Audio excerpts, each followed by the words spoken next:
I know we fucking with Out the Mud, man. Hey, Franklin _ BENFRAN. Alright, what's up, y'all? We back here with another episode of Out the Mud, and we got a real special guest today, y'all. We right here with one of the most respected, most talented, top tattoo artists in the DMV area. We right here with Tatted Loo. What's going on with you? I appreciate that intro. Nah, no question. Really? No question. Intro. Nah, no question. It's only right. You deserve it. I appreciate it. How you feeling today? I'm great. I woke up. I'm blessed. Man, no question. Okay, so real quick, we're gonna start it off like this, right? Who is Tatted Loo outside of doing interviews for the people that may not know? I mean, not interviews, my fault. Outside of doing tattoos, who is Tatted Loo? I'm a father and a businessman. You know what I'm saying? Like, that's just it. Right now, I'm just moving forward, put one foot in front of the other. You know what I'm saying? Okay, so what we're going to get into to start off the interviews, we're going to start from your childhood. So everybody that know you already know you do tattoos, but we're going to get into the foundation and, you know, the early beginnings of your story, right? So where did you grow up at? I grew up in Northeast DC. Okay.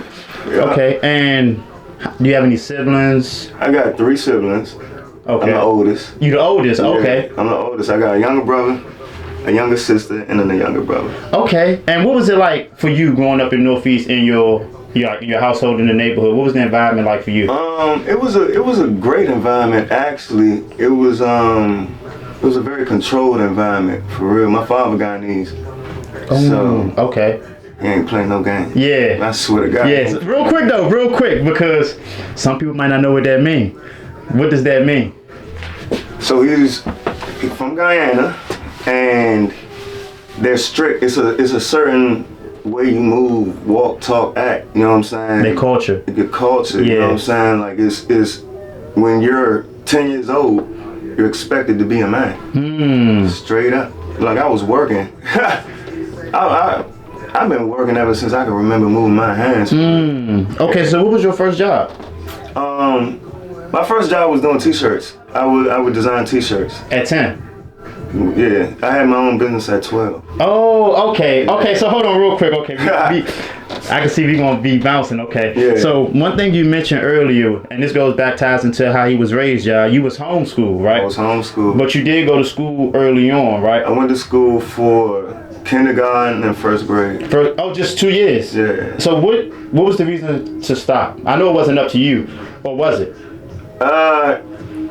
It was in a part because I was cutting up. Right. Oh, so you was in trouble a lot in school, and so they didn't. Oh, okay. Yeah. I'm thinking you got homeschooled on some like, we just think this was best for you, but in reality, it's like, nah, you getting in a lot of trouble. We gotta take you out of school. Yeah. So what kind of trouble was you getting in kindergarten and first grade for them to take you out? I was just messing with the kids. Yeah. You know what I'm saying? Like I'm pulling their chair and shit. I'm doing like just. Yeah. The teacher always gotta talk to me. Right. I'm interrupting class. I'm doing a lot of different little stuff. It was so bad, right? Yeah. My mother got this sheet with my teacher, right? I swear to God.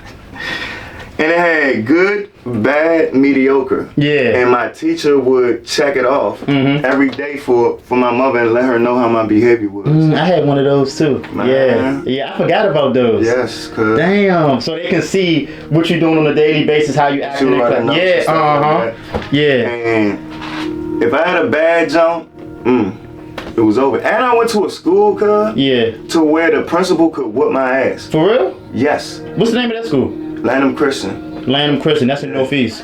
Nah, it's in Lanham. That's in Lanham. Yeah, Maryland. They could whoop you in the school? They had permission to spank me with a paddle in the fucking school. Alright, hold on, let's backtrack a little bit, okay? So you're born in Northeast, right? Right. And at some point you go to school out Lanham. Yeah. So you moved out Lanham. No. You still living in Northeast? My parents still live in the same house I grew up in. So why Lanham? Why Lanham? So where I live at, right? Yeah. It's a school called Merritt. Yeah. That was an elementary school, Right. The kids in the school is who I was going to be going to school with. Right. These little niggas used to walk to Kelly Miller. Yeah. To fight. Right? And so my parents are saying all this shit. Yeah. Right. The elementary school is now 6D. Yeah, this shit was turned up. So real quick, let me ask you a question, because you say your father not from here. Yeah. Your mother is. Yeah. So what was how was it like balancing as far as like your father got his certain way of going about things, and I'm sure your mother got her certain way, right? Was it, you know? It was his way or the highway. Got you. Okay, that's what I was getting to. Okay, and they still together. Yeah. They've been together your whole life. So you cool. I'm 36. They've been together 38 years. So you grew up in a household, both parents. Father strict, so he laid down some foundation, some structure, right? And then it led to what you are now. You started designing t-shirts at 12. So let's get into that. Okay, so how did you know that you can draw? When did you find that out? What was? It was always something I was doing though. Yeah, like how? Okay, let me rephrase the question because I want to get the detail right. What age or what moment? Like, cause drawing, we all try to draw as kids. Was this something the first time you did it? You knew this something you could do? So I could always draw, right? And I had this time to where, like, Dragon Ball Z, Pokemon, all this shit out. You know what I'm saying? So I'm drawing all this different shit, and I'm not getting the result I want. Right. So I'm like, man, fuck this, man. I ain't doing this. And next thing you know, I think I told my father, you know, I wanted to quit or I wanted to do something different, and he like, let me call somebody real quick. He called, I just remember his name began with a P, and he called him over to the house to help me draw. And he gave me tips and pointers on drawing and things like that. Like, I form a lot of things with shapes first. Yeah. And that's because of him. You know what I'm saying? Like, if I'm doing a tattoo and I'm freehanding it, and it's something circular, something square, something whatever, I'm going to make my shapes first. Right. And then I'm a draw in the shape. Yeah, according to that. And he told me that. But that's when I really knew I could draw. So you drew this might be a rhetorical question, but you drew everything in here. Yeah. I painted everything in this job. And see, that's why I say, like, it's so important to treat people like people, right? Because somebody like you just walking up the street, if somebody judges you by your appearance, they don't even know the gift that you got. Yeah, no. You see what I'm saying? And another thing that I want to get into too is that, like you said, you was drawn and you wanted to quit. Yeah. And like you said, your father, his culture, his upbringing, the things he instilled in you, he said, nah, we're not doing that. Yeah, no. And he took the time to get somebody to come over there and help you. Yeah. And one thing that correlates with people that's successful later in life or at any point is their parents invest in them, whether it's time, money, energy, or whatever. Yeah. So that right there, that little thing he did when you was ready to give up, he put something, you know, made an effort to use his resources for you, and then look what it led to. I'm telling you. So that just goes to say, man, y'all gotta invest in y'all kids, man, because you never know. One decision, that one decision right there could have, you know what I'm saying? Yeah. If he didn't do that, ain't no telling if we'll be right here. So it's little things like that you pour into your kids, and look what happened, right? And what is the relationship like with your father? Oh, it's great now. Yeah, no, that's my man. Okay. You said now, so at one point was there some friction? Of course. Okay. Man, I'm the oldest, right? Yeah. So the oldest get it the worst. Right, yeah. But, you know what I'm saying? Yeah. Like, I used to get my ass whooped for walking in out of straight line. Who fucking knows? Just the littlest shit. Yeah. I'm getting whooped. I'm the example. You know so you was more so like the sacrificial lamb, you would say? Oh, man. Yeah. Would you say you was the black sheep? Yes. Yeah. No question. So so one thing, I'm the youngest, right? I got a little sister. You got it sweet. Yeah, you got it sweet. No, hold on. Nah, you got that shit sweet. My little brother got it sweet. You got it sweet. I know you got it sweet. You ain't get your ass whooped. You ain't getting all the consequences. Let me. To an extent, right? And that's what I'm about to get to, right? Because you're right. You're right. You're not wrong. I got whoopings and stuff like that, but I was the baby. Right. So because I'm being the baby. You know what I'm saying? It was kind of like, you know what I'm saying? A little something. So how you said in, like, early on, and I'm asking you this because it's some correlation, right? Right. You was a knucklehead when you was young, right? To the point they took you out of school. I thought I was a knucklehead, but I wasn't that much of a knucklehead. They said we gonna homeschool you. That's a different level. Yeah. But when I was in kindergarten, my parents had the opportunity to skip me a grade, right? They wanted to skip me to first grade because they said, you know, he ahead, like he know this shit. There's no point in him going through this grade, skipping to the first. My mother said no, and then had the audacity to tell me that she said no. Like, why would you tell me that you know what I'm saying, as a kid? Like, why would you do that, right?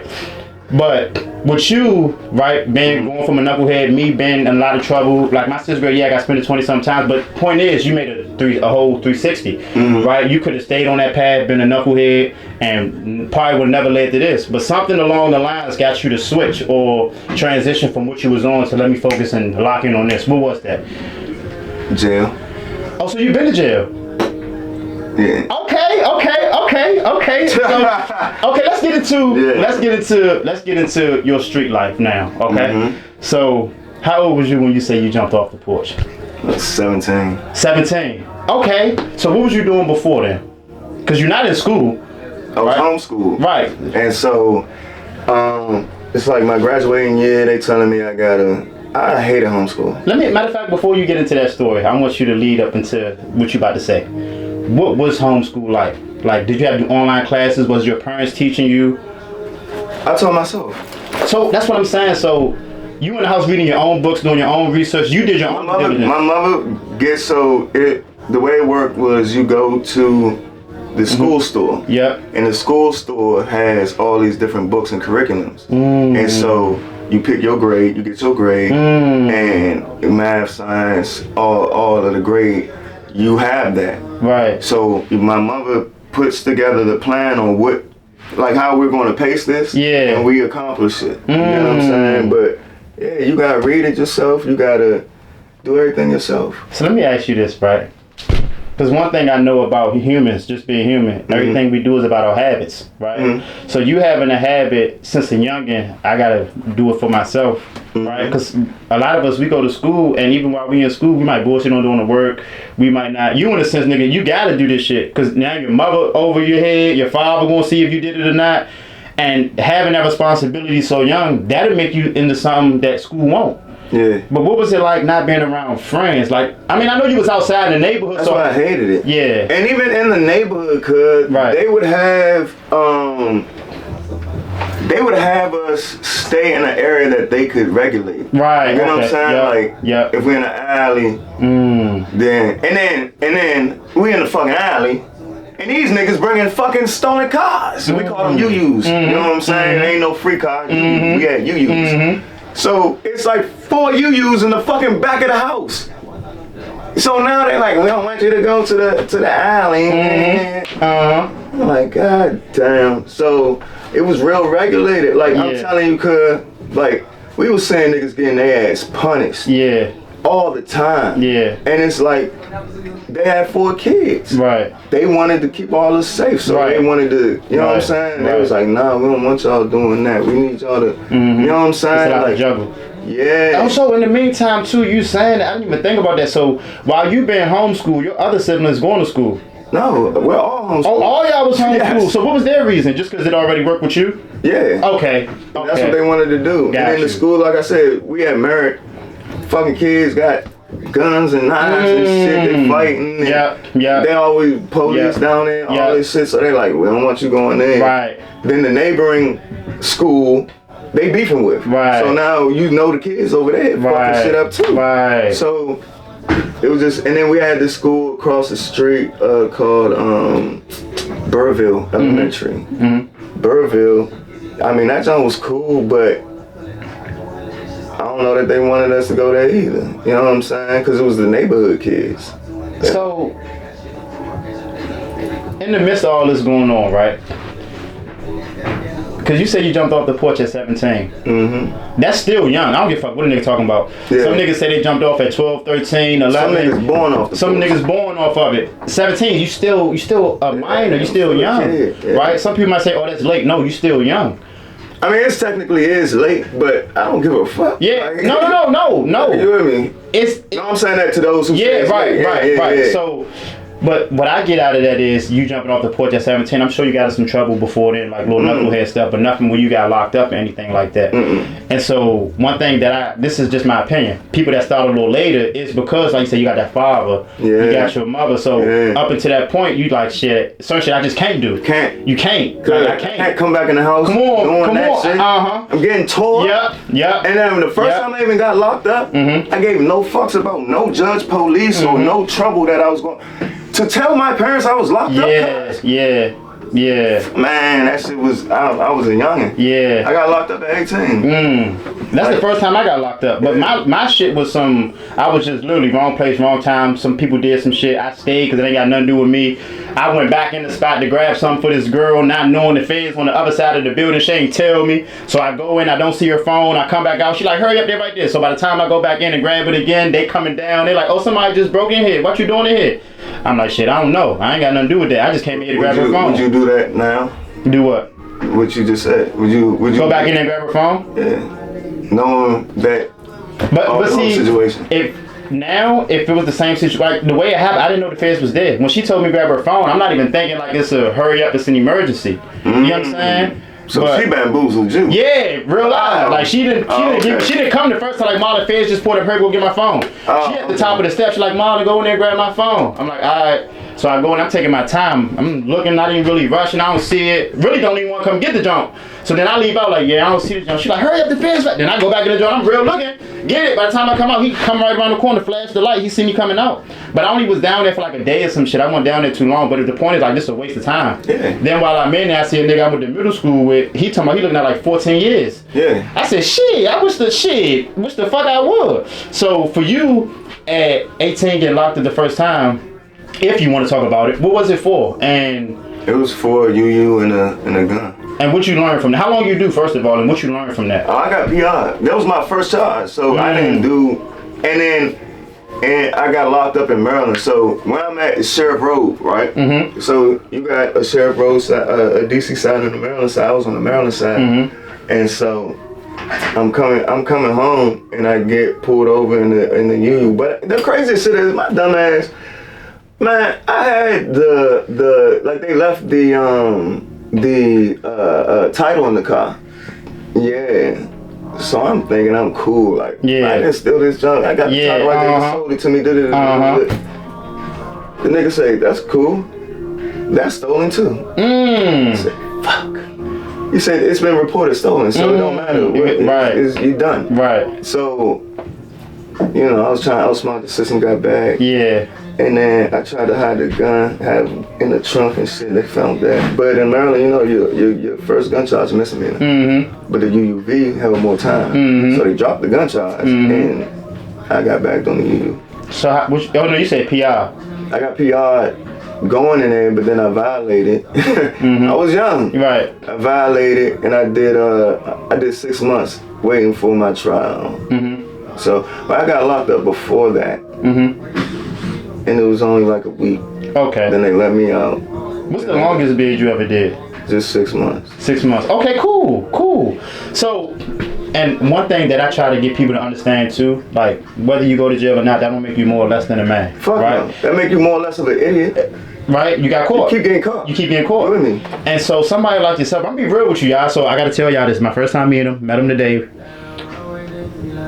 You honestly, like, you give off a street nigga, right? Like, just your tone, how you talk. Not saying you ignorant or nothing like that, but you know, you come from the streets, you got that aura, right? I come from the hood, like, that's the aura you got.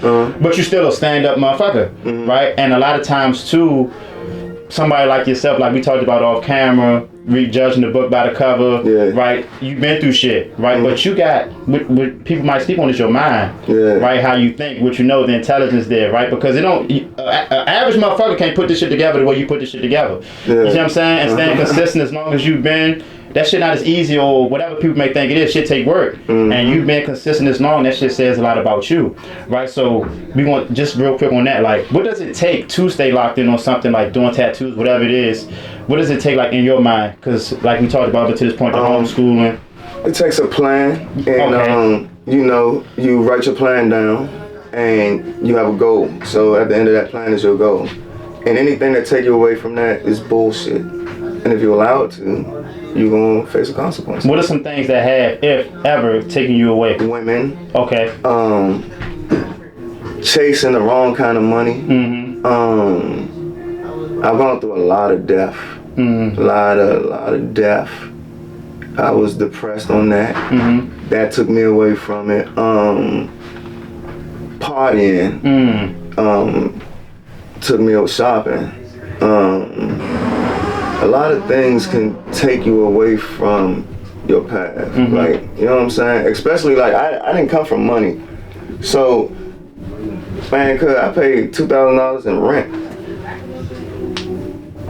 just to know that I'm giving $2,000. Yeah. You know what I'm saying? Yeah. Like, I feel accomplished in a way. Yeah. Because that's not, we don't come from that. Right. You know what I'm saying? Yep.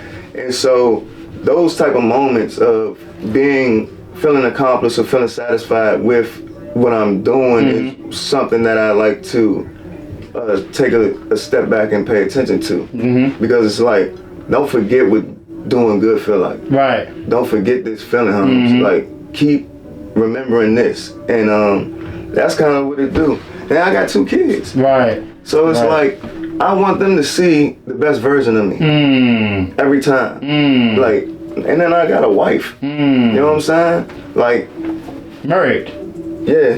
Yeah. Congratulations on that, man. You the first, are you the first? Yeah. Shout out, man. Yeah. Real man right here. And I want to say something about that because I'm going to say this. I have the tendency to lose my train of thought as I'm doing the interview because I'm listening. I don't want to cut y'all off. And you know, I like to piggyback on what y'all say. But sometimes I might just forget. Because it's cool. But we conversating. Yeah, we conversating. We conversating. So it's cool. We just want to keep it going. No, ask it. No, I lost my train of thought. But wife. I'm married. No, your kids. That's what it was. Kids. Okay. You said you want your kids to see the best version of you at all times, right? Yes. And that right there is a bar for me, right? And it's so cliche. I hate asking questions like this because it's really like a bullshit question. But what makes you want to do that? Right? Because this for the people that just don't feel like the need. Like you might got some people who I got a son. That's actually a great question because a lot of people don't understand that I take care of those kids because they take care of me in a way. It's symbiosis, symbiotic. It's a symbiotic relationship. If I am doing right and raising them right, I become a better man in a whole though. You get what I'm saying? All around. I do with my daughter, it helps me with patience, love, compassion. My son, same things as well. But it is something that has grown me up into a man. You know what I'm saying? Like, I swear to God, like, they grew me up. Yeah. You know what I'm saying? And continually growing me up. Yeah. You know what I'm saying? So because I'm paying attention to them, spending time with them and it's rewarding. Yeah, for sure. I feel every word. I feel that. And let me ask you this, right? And as we talking about the kids, and we just spoke about death too, we want to get into that real quick. So, your son, right? Everybody knows that follows you, your son's disability, right? And like I told you, my daughter has a speech impediment, right? And when she was first born, they told us, you know, she might not be able to talk XYZ, whatever. Her going one out the other. I hear you, but whatever. Yeah. So in your situation with your son, right? Once you found out like what the situation was, right?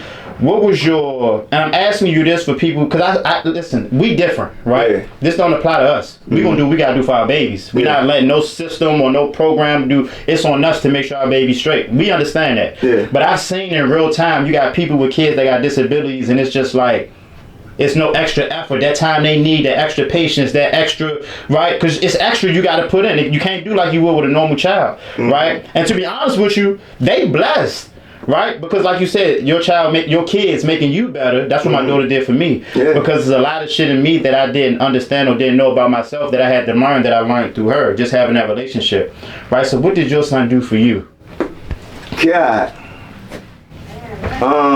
See, I ain't gonna talk too much. I mean, I ain't gonna go too deep. Whatever I ain't you want to be crying on this show, but he saved my life. Yeah. 3 of my brothers got killed. Brothers from another mother. Yeah. But like his uncle, it was a lot of people got killed. And I remember my folks, he called me to come pull up on them. And I was supposed to go holler at him. Yeah. And my baby mother was on my line because I had missed like the him going to sleep like the night before or something like that. And he lived with me, so it was a normal thing. Right. And so she like, you about to miss the night? I'm like, man, I'll be in there. I'm getting ready to leave work. So he like, man, we about to shoot the video. So I'm I'm like, I gotta go fuck with my man. Yeah. Like, I'm not going to fuck with my man because she telling me, I know I missed the night before. I didn't want to miss another night. Right. You know what I'm saying? Right. Like, I like. And you talking about just watching him go to sleep? Put it on the bed. Put him in the bed. Yeah. Okay. Yeah. Okay. You know what I'm saying? I missed the night before. Okay. So. That's alright. Okay. Yeah. So I wasn't gonna miss the second night. Yep. And went in the house to put him to sleep and everything like that. And I fall asleep on the chair, on the couch. And I wake up to calls of him getting killed. And I was just like, nigga, I appreciate you. You know what I'm saying? Like, cause it was a shooting, like a shootout. I'm gonna be banging my bitch all night, and you with me? I would have been shooting too. Yeah. Yeah. Who's to say that I wasn't gonna get killed? Everybody wanna think about, yeah, you a shooter, yeah, what you done did, nigga. This world, it takes one. That could have been my one. You know what I'm saying? Like, bro dead, another guy dead, another guy shot. People, all this shit going on. Yeah. You saved my life. Yeah. Literally. I did a conversation with a dude out of Baltimore, and your son, like having to choose between your son and being there, how choosing him, and that's how God works. Yeah. Right? Yeah. It's like, okay, I'm gonna give you a situation where you gotta make a choice. Now it's up to you, and whatever choice you make, you gotta live with. So if you would have said, not doing the right thing, go see my son, and choosing this bullshit over what I'm supposed to do, and you know that, this what happens.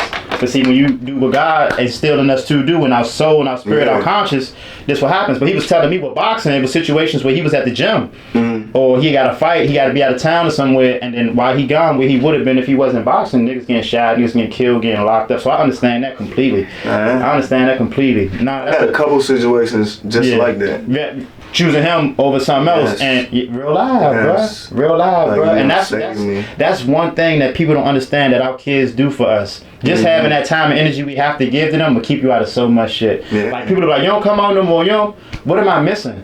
I could either be with my daughter and I'm building something with her, or I could just be out here bullshitting with y'all.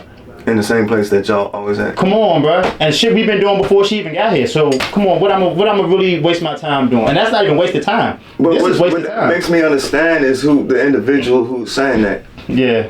And that's why I asked you that, because, like, say you got a voice, right? You got a career, you got a business, you busy, you got a lot of shit to manage on top of that, but you still make time for it. So what's anybody else's excuse? That's why I wanted to ask you that, to get yours, because it's none. It's none. Zero. No you make your choice. Like, I could have been in that video, turned up with some bitches second ass on me, popping bottles. Sweet. Or I could have been at home with my son. On, man. And that shows your morals, your principles, your values, right? Your core values, which really matters to you. As a father, it's a no-brainer. A lot of people in your position would have chose that video, though. A lot of people that ain't in your position would have chose that video. You see what I'm saying? But that's why I say I want to paint that picture for you, right? Because that says a lot about you. You see what I'm saying? Like, the basically everything you come with, just agreeing to do this with me says a lot about you, because you could have easily been on some, his shit new, he ain't really, you see what I'm saying? So the fact that you interview me shows that you value me and my platform. You get what I'm saying? And it's that simple. I get paid in favors. You know what I'm saying? Like, I get paid in favors. Like, I like to leave a smile on somebody's face, because you're gonna want to leave one on mine. When they, you know what I'm saying? I'm glad you said that, right?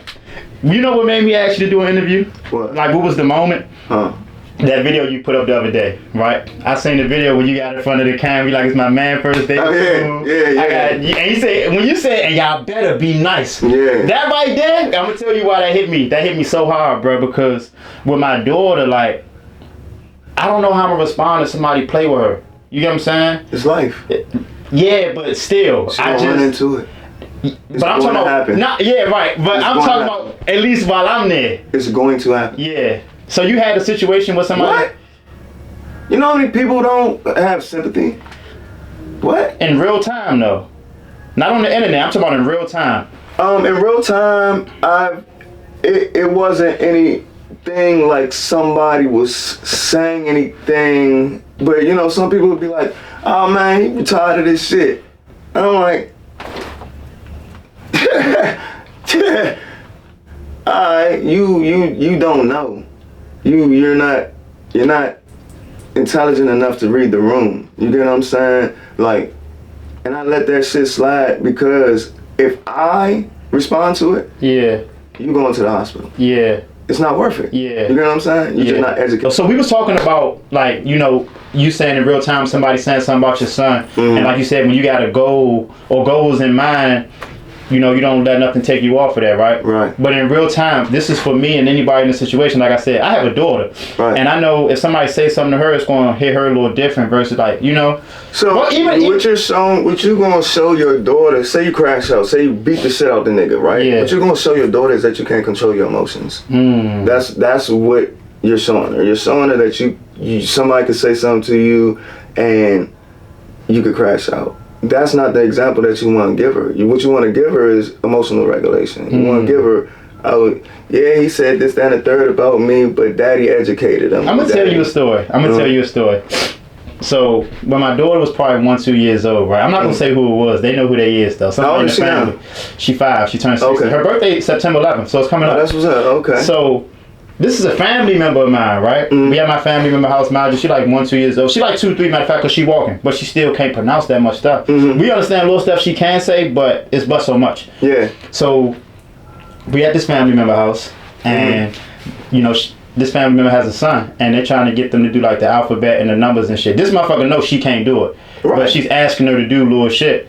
And I'm just watching to see what she gonna do. And I'm just like, okay, I'm gonna let you try whatever, because I'm not against you trying to show her some shit. Yeah, of course. I don't take that no type of way. Yeah. But then, in the midst of her doing, you know, my daughter, she don't, you know, part of her shit is, you know, she don't know you. I believe she big on energy. Right. Because there's people that I already know, and she'll meet them for the first time, and she'll give them a hug, and then some people I already know what she wants, and it's like, yeah, I know why she wants. You know what I'm saying? She ain't got to pick up that energy. She hip. She could see it. She's pure. Right. I'm telling you. Yes. So, this motherfucker had the nerve to say some shit like, you retarded motherfucker, to my daughter, like, and mind you, it was a woman, it was a female. And when she said that shit instantly, my response was, bitch, you retarded, right? That's what I said back. And then we just left, right? So for you, in real time, like you said, and you just made a great point, right? I don't want my daughter to see I don't have no emotional control, so I'm sure that's what your whole thing is. You don't want your son to see you crash out. But even still, you feel how you feel. Of course. In the midst of feeling that feeling and still carrying it how you carrying it, because a lot of us not able to do that, right? This shit easier said than done, and I can tell by how you saying it's just. I mean, I've done crash out a million times, right? Okay. To learn, right? What?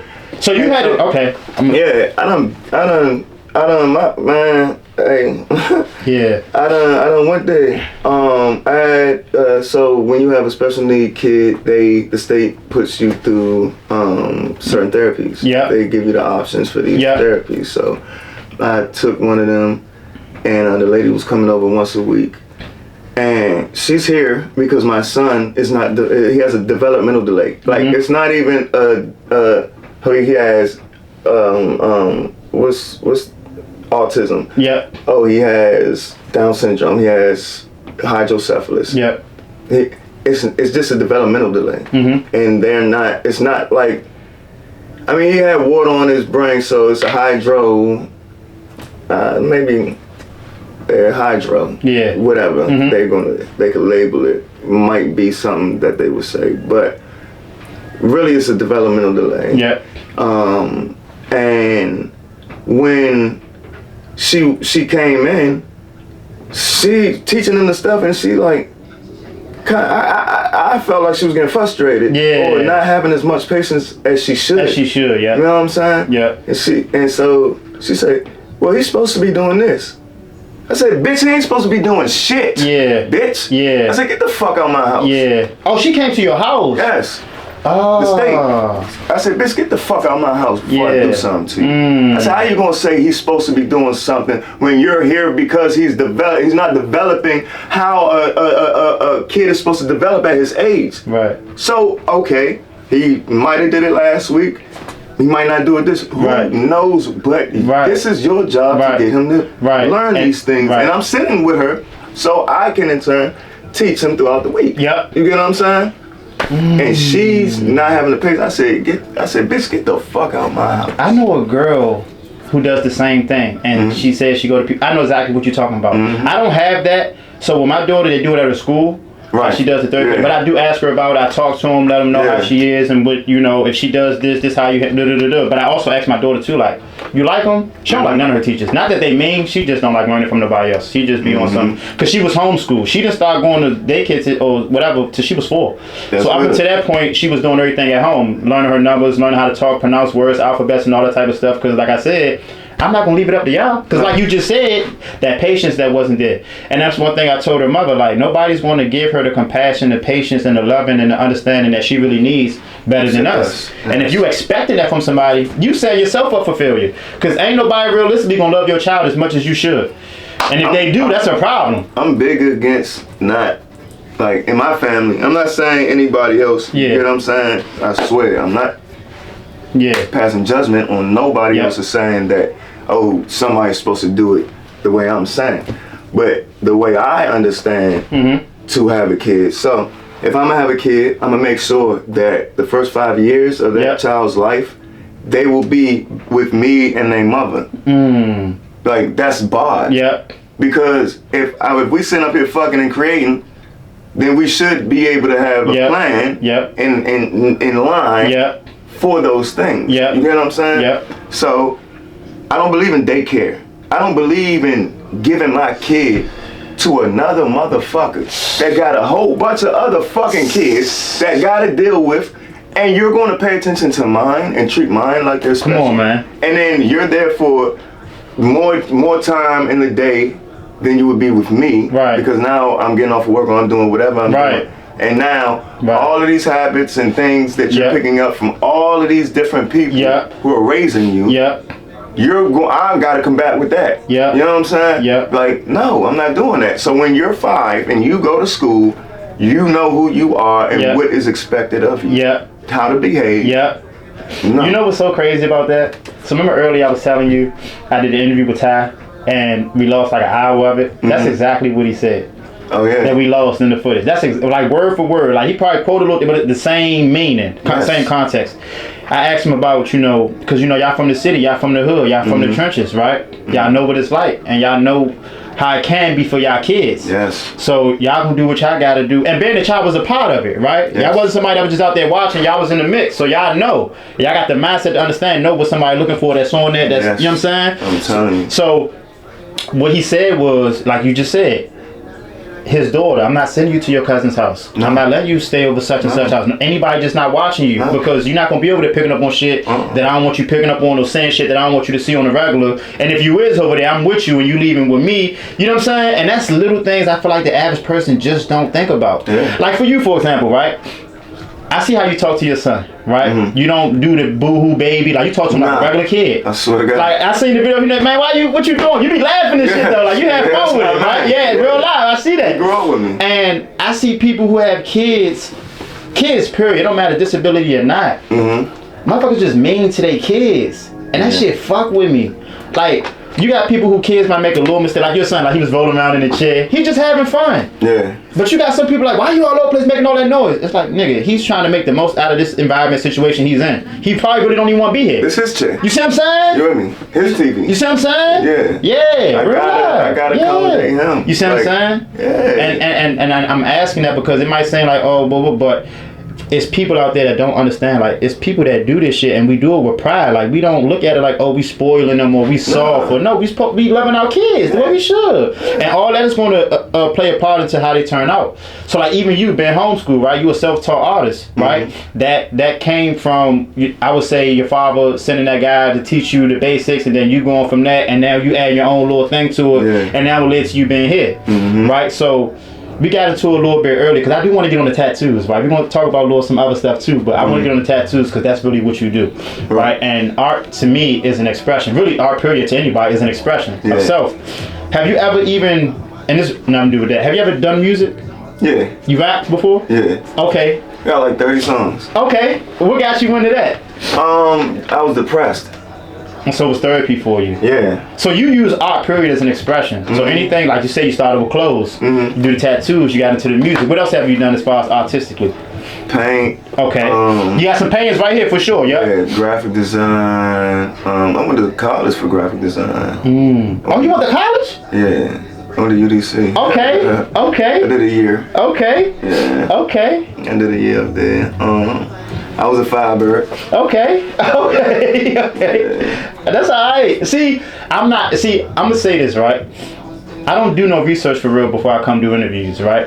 Because a part of me likes to figure out on the fly so that way I can ask real organic questions. And it's kind of, if I read this shit before you tell me, it don't hit the same as when you tell me in real time. You know what I'm saying? But that's cool. Yeah. Because I ain't gonna lie, I was one of the kids where, as a youngin', like I wanted to be a chef. I wanted to go to college and just learn some shit. Like I wanted to do a whole bunch of shit, but as I got older, it was just like, I didn't have the parents that was like, oh, we gonna sign you up for this. Oh, nah, you passionate about this. We gonna feed into. I didn't have that. It was just like, nigga, just do what you want. It's like I was just learning on the fly. I ain't had. You know what I'm saying? Yeah. And so as I got older, and I realized like that's why I'm kind of like on my own type times now, because it's like the people that I felt like was supposed to, in a sense, mold me, guide me. Like they taught us about certain shit, but really just how to survive. Yeah. But nothing past that. Yeah. You know what I mean? There's more to life than just surviving. Yeah. Like anybody could just wake up and just barely make a living, but that's not how we really supposed to live. No. You know what I'm saying? So that's why I wanted to go into like you going to college. Currency is not something that we're supposed to be dependent on to live. God gave us everything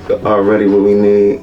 You know what I'm saying? This corporation of the U.S., the USA is a corporation. Yep. It's a business. Yep. And so they monetize water. Yep. They monetize trees. You could go buy trees. You could buy anything. Land at that. Land, everything. This is our God-given right to have. Yep. You get what I'm saying? Yep. But now that, you got domain over this, I don't got to pay for it. You know what I'm saying? Or I got to make a living. So financial freedom is something that I definitely is a goal that I'm going to achieve. Yeah. Because I don't believe that money, currency, whatever you want to call it, is something that should dictate anything. Right. You know what I'm saying? Right. Man gave value to money. Right. Like nobody gave value. And that's see, these my type of conversations right here. Now you speaking my language. That shit you learned teaching yourself. How old was you when you understood that? Because I know to you, that's just normal information. You already know that. But it's people that's 30, 40, 50 that don't know, which probably don't even understand what the fuck you just said. Yeah. Like U.S. corporation, that might go over their head. It's going to go over their head. Yeah. You know what I'm saying? I mean, I've been hip to, like, even in school, like, when you learn the different House of Representatives, all the, Senate, all the stuff. You might think that everything is ran democratically. Yep. Everything is ran by money. Yep. Yep. It don't fucking matter. Democrats and Republicans don't run anything. They're two wings on the same bird, but the corporations really run everything because they spend the money that create the laws and basically how we live. And the people that's in position to make these laws and pass all these guidelines, they money hungry. So they're gonna sell us out to gain for their own benefits and gains. That's like my son. Yep. Like just think about it. When I was going to school, I didn't know any special need kids. Right. You get what I'm saying? I didn't know anyone who had, any, you know what I'm saying? You might see some on TV, but I didn't personally run into none. Right. Now, it's rampant. It's always something. Yep. Always a diagnosis. Yep. You got ADHD. You got the autism spectrum is big as shit. Yep. I might say and do some shit that they might say, well, he might be on the spectrum. You can't just tell everybody that there's something wrong with them. Right. You know what I'm saying? So now you putting the kids on medication.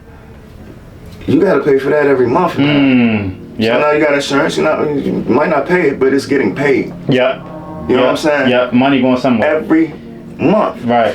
You got to do this for years. Yeah. You know what I'm saying? Like. I seen something yesterday with Charleston White, right? And this is what he talks the truth. He talks nothing but the truth. Yeah, a lot. They don't like how he say it, but like you said, the messiness. He said that when he was saying it in a calm, nice way, they weren't hearing it. Y'all ain't want to hear it. Yeah. But when he act ignorant, now y'all want to fucking listen. One thing he said, I was watching this interview yesterday, and he said how, at least in California, they got $1 billion budget for safety and all that shit, for like Homeland Security, police department, all that type of shit. Like they spread it out. They said the police department probably got like $600 million out of that shit, but they only probably spending $70 million or $100 million, and the rest of that money they just do what they want with it because the money don't go back. You get a contract for a certain amount, you gotta spend it. But if you don't, the rest of that money, they don't just get that back. So what he's saying is, and I found this out years ago. This country damn near thrives off of our demise. Like us going to jail, us going in the hospital, getting sick, whether it's shot, funerals, all of that shit that, you know, our trauma or, you know, shit we go through, they get paid off of that. Yes. Detectives, lawyers, the judge, the prosecutors, all that shit. Somebody gets $1 every time somebody gets locked up, somebody gets shot, somebody died, gets sick. Somebody gets paid for that. So this idea, like, you know, niggas out here asking for help, like, oh, why y'all don't do this? Why would they? It's somebody getting rich off of our fuck ups, and the only way keep fucking up. And see, that's why I say, I wouldn't have known that you was this deep. You know what I'm saying? But that's why I say, like, you just never know. You don't know till you know. You can't expect what you can't. You know what I'm saying? Yeah. And just you tapping into that. So for you, right? I'm gonna get back into you. I'm gonna get too deep into that. But for you, right? Just having all that knowledge, you self-taught, you homeschooled, and you have a deeper understanding, right? And we talked about this off camera. I don't know if we said it on camera, but a lot of people you meet in the streets that been in and out of jail, these some of the smartest motherfuckers you'll meet. Yeah. Right? Because they've been through some shit. A lot of them still on knucklehead shit, but for the most part, some might be more to their health. Right? Like we got all those personal fitness shit going on now, right? That's jail shit. Right? But they took it and made it a positive so that a regular average motherfucker can want to get into it. Same with like just learning shit. You in jail, you got nothing but time to, if you want to read. How many niggas done read a book outside of jail? You see what I'm saying? You see what I'm saying? And little shit like that, I feel like somebody like you talking about it, you letting know like this is what I'm into. Okay, blow into that shit. You know what I'm saying? Yeah, because somebody like you, I feel like you said, you had a friend when you was young who was born, I think had a seizure when he was born, you said, right? Yeah, a stroke, right? And you was one of the cool kids, and he wanted to be with the cool kids, and you took it upon yourself because you said you feel like it's your responsibility. Nah, he was a cool kid too. Okay. Like, I mean, I don't know how cool or uncool you could be in kindergarten or first grade or whatever, but I just know that people weren't flocking to him because of them not knowing, like, you know what I'm saying? If they could hurt him or what's going on, or just not wanting to be open to, you know what I'm saying? Just, I don't know. But I do know that his heart was like, you know what I'm saying? Like, I'm a kid. So I could see that. Like, you know what I'm saying? I can maneuver through that. Like, I remember it was one kid, he was popular. He told me he had 6 sexy girlfriends. And he was trying to say 6 sexy girlfriends. I remember that. And I remember, alright, I don't really fuck with him though. But DJ, that's my dog. Like, he treat me right. Like, we cool, you know what I'm saying? If he got something in his lunch, I got something in my lunch, you know what I'm saying? So, that's, okay, I'm gonna tap into that, because this is you in kindergarten, first grade. So, at that age, because, bro, as kids, that's when we had our purest form, right? And then as you get older, you either stay like that or you go out until you pick up on some bullshit, right? So, for you at the 5th grade to know, like, this nigga might be cool, but something about what he said I just don't fuck with. And then this person over here, nobody want to fuck with him, but I got around him, I got to know him, he cool, right? So, what, you know what I'm saying? What is that? How you get to that? How you know what I mean? Because the average 5-year-old, they might see everybody else fuck this nigga, and we gonna go along with them because I don't want to be the oddball. But you was able to still stand firm on what you believed in, and to this day you still the same way. Where that come from? God. God? You know? Okay, like, you know, when you see somebody, even the person making fun of them or not being nice to them knows that they feel more than, or they think that person is less than. You get what I'm saying? And like we said earlier, it's a choice to make. You could be good and nice to that person, or you could be an asshole. But being an asshole, you gonna reap what you sow. Like, but still understanding that young, cause you talk. I hear the, like, you're spiritual, right? I hear it, cause you quote a lot, right? And just mentioning God. Everybody I have interviews with don't talk about God at all. I don't want to say it like that. But everybody don't mention God when I do interviews. Not saying you have to, but just the fact that y'all choose it shows y'all comfort and you know the relationship is there, right? I pray. Me too. I pray. Real live. When I'm sitting there, mad at life, getting ready to cry, whatever. You know when you get so mad, you know what I'm saying? It's so frustrating. You just, I sit and pray because I know that's when I'm getting ready to crash. I swear to God, and that's when you crash. Use that energy to come back down. Yeah, for sure. Because once I pray, I talk about what the problem is. Exactly. Yeah. And now, and this is how I look at prayer, right? Now, let's get into this, right? Because I believe God is a little bit of feminine and masculine. Together is divine energy, right? Because nothing can be made without the other, right? So whether you go to nature, you go to animals, you go to bugs, insects, and then you come to us, right? It's a certain way things are created, right? But it still takes energy, right? You could say the nut and the egg and all that, but you still gotta fuck. That's energy, right? And even before that, you gotta talk to somebody. Y'all gotta figure out if y'all like each other. Y'all gotta build something, or it could just be one night out, whatever. But it's something that it takes to put some energy together to create something, right? And so when it comes to us individually, I feel like we have that own power over our life, like you said, choices, right? So I was gonna ask you this, but I kind of answered it in my own head. But you being a big brother, right? That protector is always going to be there because naturally you have younger siblings. And you said something earlier, you always felt like it was your responsibility to protect the people that you feel like needed it, in a sense, right? I feel like that's a God-like spirit because people think being a Christian or whether you Muslim or being spiritual, they think being a servant of God means you got to be soft or I gotta always be nice. No. And this probably might rub some people the wrong way, but I don't think God want no weak motherfuckers representing him. You see what I'm saying? Because the devil don't. Why would I be weak and soft and just not have money and all? You wouldn't even want to be me. You see what I'm saying? You want to be cool? You see what I'm saying? What? I'm cool and I pray. I'm a Christian. I follow God. What? Now what? Right. I still will spank your You see what I'm saying? What?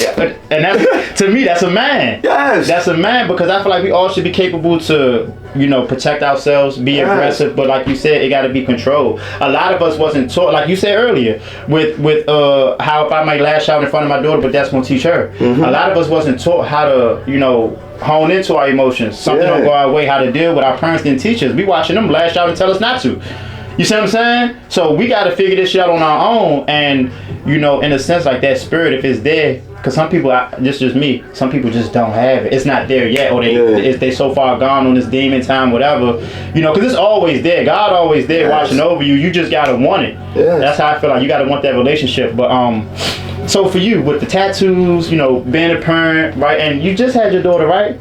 How old is she now? She one. She just turned 1? No, she's about to turn 2. She about to turn 2. Okay, so you November got 15th. November 15th. And how old is your son again? 15. 15. Yep, you said 15 in the 10th grade. He go to Y. I'm gonna cut that out. He go to Y. Okay. Yeah, he's a Puma. Okay. And for other parents who are in a situation, I would highly recommend Y's. Yeah. Their SPED program is amazing. I went to Y's. So I know a lot of in their school they got a lot of classrooms for like special need kids and shit, but they be on wing. Real live. It's a whole wing real live on that bottom floor. Yes. Yep. A whole wing back there. Yep. And them teachers. Yep. The principal, Mr. Bennett. He's the head of the SPED program. Good guy. Then it's a lot of people in there who like to be with kids and for genuine. Sure. You know what I'm saying? For sure. Genuine. And I'm one of them. I'm there every day, every single day. So when they see me, that I've even had to get up. I've had to so I could be hot and cold. Because of the situation that happened. I was here. So let me say this, right? Because I'm glad you said that. They see you every day, meaning you drop your son off every day. And pick him up. And pick him up. I'm glad you said that. A lot of people don't understand, right? Especially with a child that has a disability or anything, right? Kids that get taken advantage of or mistreated, a lot of people don't understand. Niggas. Y'all don't understand that happens because people that's on that, they look for the vulnerable ones. Of course. So if I see a child that looks weak or looks vulnerable and I never see a father present, and then the mother look like she ain't I'm gonna feel like I can have my way. But if every day I see a strong man come in here with this, you know what I'm saying? They know not to play with They mine. know not to. You see what I'm saying? You ain't gotta say nothing. They know. And they respect it. They respect you know what I'm saying? it. Like I didn't. I got into it with one guy. And you know, the principal came in and he said he wanted to holler at me. I said, man, you know, I was gonna say, man, fuck you too. Yeah. You know what I'm saying? But I heard him out. He actually spoke to me in a way that he calmed me down. Yeah. On man time. He didn't match your energy. Nah. Yeah. So I'm up here. Yeah. And he didn't even say, bring it down. Yeah. When I responded, he kind of said, and then he redirected me, and I'm like, I need to do that. Yeah. Like, I really learned a lot from him from that conversation because I was going in there off of fuck y'all. Yeah. And the way he the first thing he said to me was, all right, so what happened? He didn't say, well, Sunset said this, Sunset said that. Oh, I heard this. He asked me. Yeah. He said, I just want to know what happened. And that made you feel like, oh, he want to get to the bottom of it. Listen to what happened. Yeah. Like he asked me, no, what's your version of the things, or what? No, what happened? Yeah. Because when you tell me what happened, that's what happened. Yeah. You know what I'm saying? Yeah. And it was just like, damn. Especially when it pertains to your kids. Yeah. You can't go off nobody else's word. Nah. Not for sure. You know what I'm saying? And I was the one who saying what was going on. Right. You know what I'm saying? I'm like, oh, hell nah. So, it's been, like, I would say, like, battles with the teachers and, you know what I mean, up until this point. Not at Wise. Nah, like I said. Not at Wise. I'm saying just in life. Yeah, they good. I love them up there. They treat my son well. That's a good staff up there. I'm talking about just since he's been, not even at Wise, just. Oh, I've been through hell. Yeah. Oh, my God. Yeah. Hey, I done took him out of so many schools. Yeah. I remember the first school he went to. My son would run just without even. He could be running, looking at the ground. He's gonna run full force and might just run right into the goddamn wall. Who knows? Yeah. Not paying attention, just being excited, or somebody playing with him. And just running, turning, and not looking where he's going and all of that. So, he on the playground, and they let him have Legos in his hand. Cause the Lego went through his fucking lip. I had to take my son to the hospital. I had to pick him up from the school and take him to Children's so they could sew his fucking lip up. Yes. That was the first year he was in school. Yeah, ever since then, it was just like... And I know for you, because for me at least, it would be like, fuck, man, that's why I want to trust none of y'all with him anyway. Yeah. Man. I already had my doubts, and now I leave him with y'all, and then this happens. This just going to further make me not want to put him with none of y'all. Right. I feel that. It's like, nigga, it's summertime too, so it's like school just starting, motherfuckers. Right. Like, what right, now you got to go through all this paperwork and all this again. So that shit happened. Then I had a lady who wanted to be buddy and best friends, I guess. I don't fucking know, but she calling shit with my son mother, just being messy, and I'm like, I'm not taking him to school for this. Yeah, right. What is up? Right, you know and that's why men need to be present. Yeah. Because a lot of the shit that kids deal with, even with the mothers, a lot of times the mothers is just not emotionally prepared, or they don't go off of logic to handle a situation the way we would. So that's why I say, man, especially for like, disabled or not, you need to be there, right? Yeah. But even with the kids that need more attention, I feel like that's more of a reason. I feel like if you can abandon your kids, period, you're a wild nigga, right? And that's why I wanted to have this conversation, get a little too into it, because like you're getting the details, describing the things you had to go through with dealing with your son, but in the midst, you still got life. Right, so everything we talking about that you gotta deal with, take him to the hospital. Ain't no telling what you was doing. Might be in the middle of a tattoo, then get a call, gotta hurry up, and you see what I'm saying? Like this life be life, man. Son, in shootouts and police chases. With your son? Yes, cuz. What?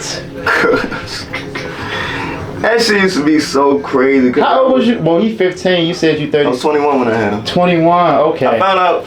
Like, he was born in August, found out in like February, January. So I turned 21 in March. Then was I home for my birthday? I was locked up right before, like I came home on Friday, we was in the hospital on Monday. That's God. You see what I'm saying? I missed 6 months of the pregnancy. Yeah. But you made it just in time for the birth though. Yeah. So somebody like me, when I listen to something like that, I feel as though you went through that, missed all of that, so when he got here, now you value that so much more. Yeah. You know what I'm saying? Not saying that you wouldn't in the first place, but it's going to hit different. It's going to hit different. I would not have. And I would allow his mother to dictate more than I would not have had that type of pressure. But yeah, I would have, I definitely would not have took being a father as serious, because when I was in there, it was a lot of my men. Like, shout out to my man Sid. Sid was like, he just brought his son to come get tatted. Good nigga, I swear. But his daughter was born while we was down there, and Sid is a thorough man. Yeah, he's a man. Yeah, you know what I'm saying. Yeah, and to see him, how it affected him, I was nervous. I was scared. Right. You know what I'm saying? It was just like, I didn't want to be, and like I said, I had my father. You know what I'm saying? I have my father. So it's like, if anything, he was there every day. Right. And I can't not be there every day, cuz, or, you know what I'm saying? Be a great father to my child, because, you know, it's a lot of things that in my childhood I would have wanted done or differently or whatever. But, you know, as parents, or you know how the generation goes, my father was only supposed to get me better than what he had. Right. And that's what he did. Right. Now I'm gonna get my son better than what I had. Right. That's how it goes. You know what I'm saying? I ain't mad at him for nothing. I don't hold no. You know what I'm saying? The shit happens, shit is what it is. Right. But I do know that, like, the way my son, like what my son has, how he's able to do what he do, his closet, his room. Yeah. All it, like, I didn't have a TV in my room. My son gonna have a TV. Right. What? I couldn't have a fucking cell phone, and cell phones was new. Yeah. But I didn't have a cell phone until I was like 16. Right. You know what I'm saying? Right. My son got phones, iPads, tablets, you know, all this stuff. You know what I'm saying? Like. Right. And he still understands what I understand. So let me ask you this: when you was 21 and you had your son, how far were you in your tattoo career? Nowhere. You didn't start yet? No, when I was in there, I said that's what I was going to do. This is what I was going to do. So see, that makes it make more sense, right? Yeah. So your baby mother's pregnant. Right. You locked up. Right. And while you locked up, you got this time where you away from them. Yeah. Where I know it affects you. Yeah. But then at the same time, you got this time in isolation to say, okay, this is what I'm going to do with the time. Because I feel like this going to sound crazy, but it's a blessing in everything, right? You just got to know what it is. So you getting locked up while she was pregnant, yeah, it's going to put you through some pain, but it's going to build something in you too. So when you get out of here, now your mindset is different, and look where it led to. Yeah. Right. So you weren't even doing tattoos when your son was born. I mean, I had a little machine and everything. Yeah. I might have been doodling around, but no, I wasn't. Right. No. So what was that first tattoo you did? Right. We're gonna really get into it now. What was your first tattoo? Right. If you remember that somebody paid for, hit you up like, "Lo, I want you, y'all, like, yeah, knock this joint out for me." You don't even remember? No. Yeah. Cause I told you, I went to UDC. I used to have a room in UDC. Yep. And I was tattooing, but it was like just doing it to, like, I would get clothes. Yeah. You know what I'm saying? Right. Like, I was broke. Right. You know what I'm saying? Right. And so I'm fucking 18, 19. Right. My friends broke too, but you know what I'm saying? Niggas ain't have money to be paying $200-300 for tattoos. Right. You know what I'm saying? Right. We doing that. We going to the club. We, getting some clothes, some food. Go fuck with a little bitch or something. Something. Yeah. But getting tattoos. You just wanted to thought. Yeah. Right. And so I had a machine because a nigga from the school bought it for me. So in other words, what you're saying is, you wasn't thinking about doing tattoos because in your mind nobody was gonna pay for it. Right. Okay. I mean, it was just me doing some art. I was getting paid off the clothes way more than the tattoos. Right. Okay. You know, and that's another thing too. This piggybacks what we talked about earlier, but like as far as like you wanting more for your son than what your father gave you and what you had, you want more for him, right? Because you said as a father, supposed to give more to our kids than what we had. I feel like a lot of that too. If you had a childhood, right? Like, even though you was homeschooled and everything, I know you had fun, right? Like, just being outside in the neighborhood with your friends. No? Not really. No? My parents had me in church a lot, so maybe Saturday and Sunday. I'm saying like middle school, high school, like them ages, like, you know, even though you was homeschooled. I was fucking miserable. Yeah. Okay. Okay. Fucking so when you start really having fun getting out, because you had 17. Okay, so 17 when you that's when okay, so them 4 years is when everything really shaped you. You would say. Yeah. Got you. Yeah. Okay. Because I swear to God, when I jumped off the porch, I was robbing niggas. Yeah.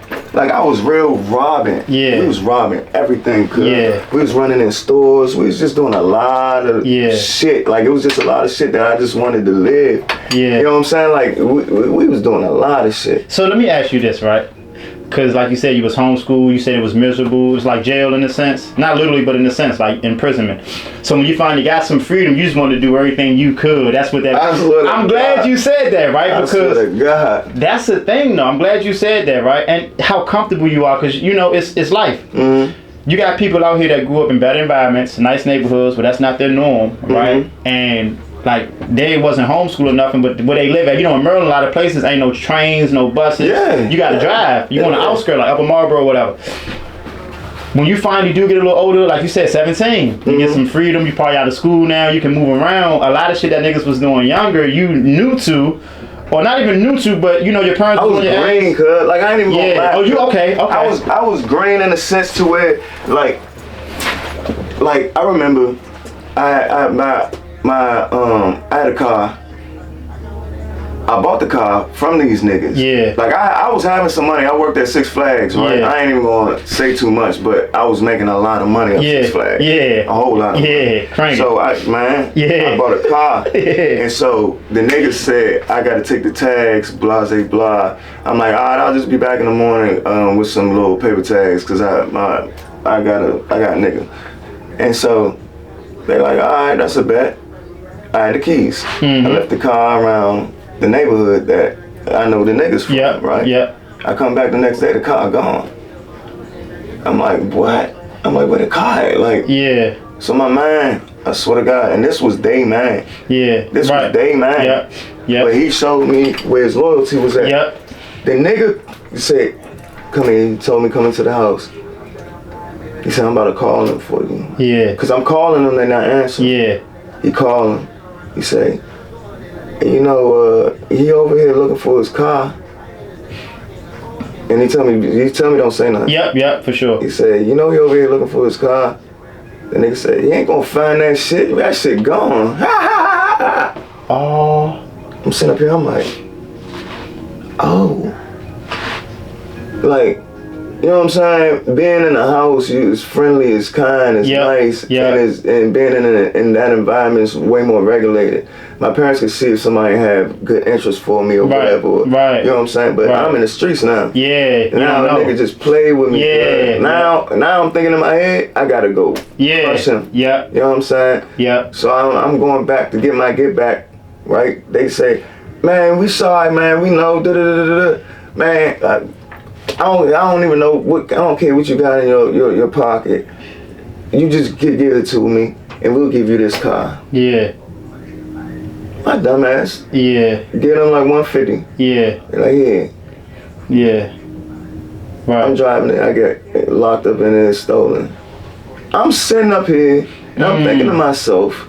I'm thinking, when I told him I was gonna give him some more money, I wasn't gonna give him shit. You know what I'm saying? And so I'm thinking to myself, I'm coming up. I get bamboozled again, and I'm like, no, you really gotta take a step back and evaluate this shit. Like, you trusting motherfuckers out here, good?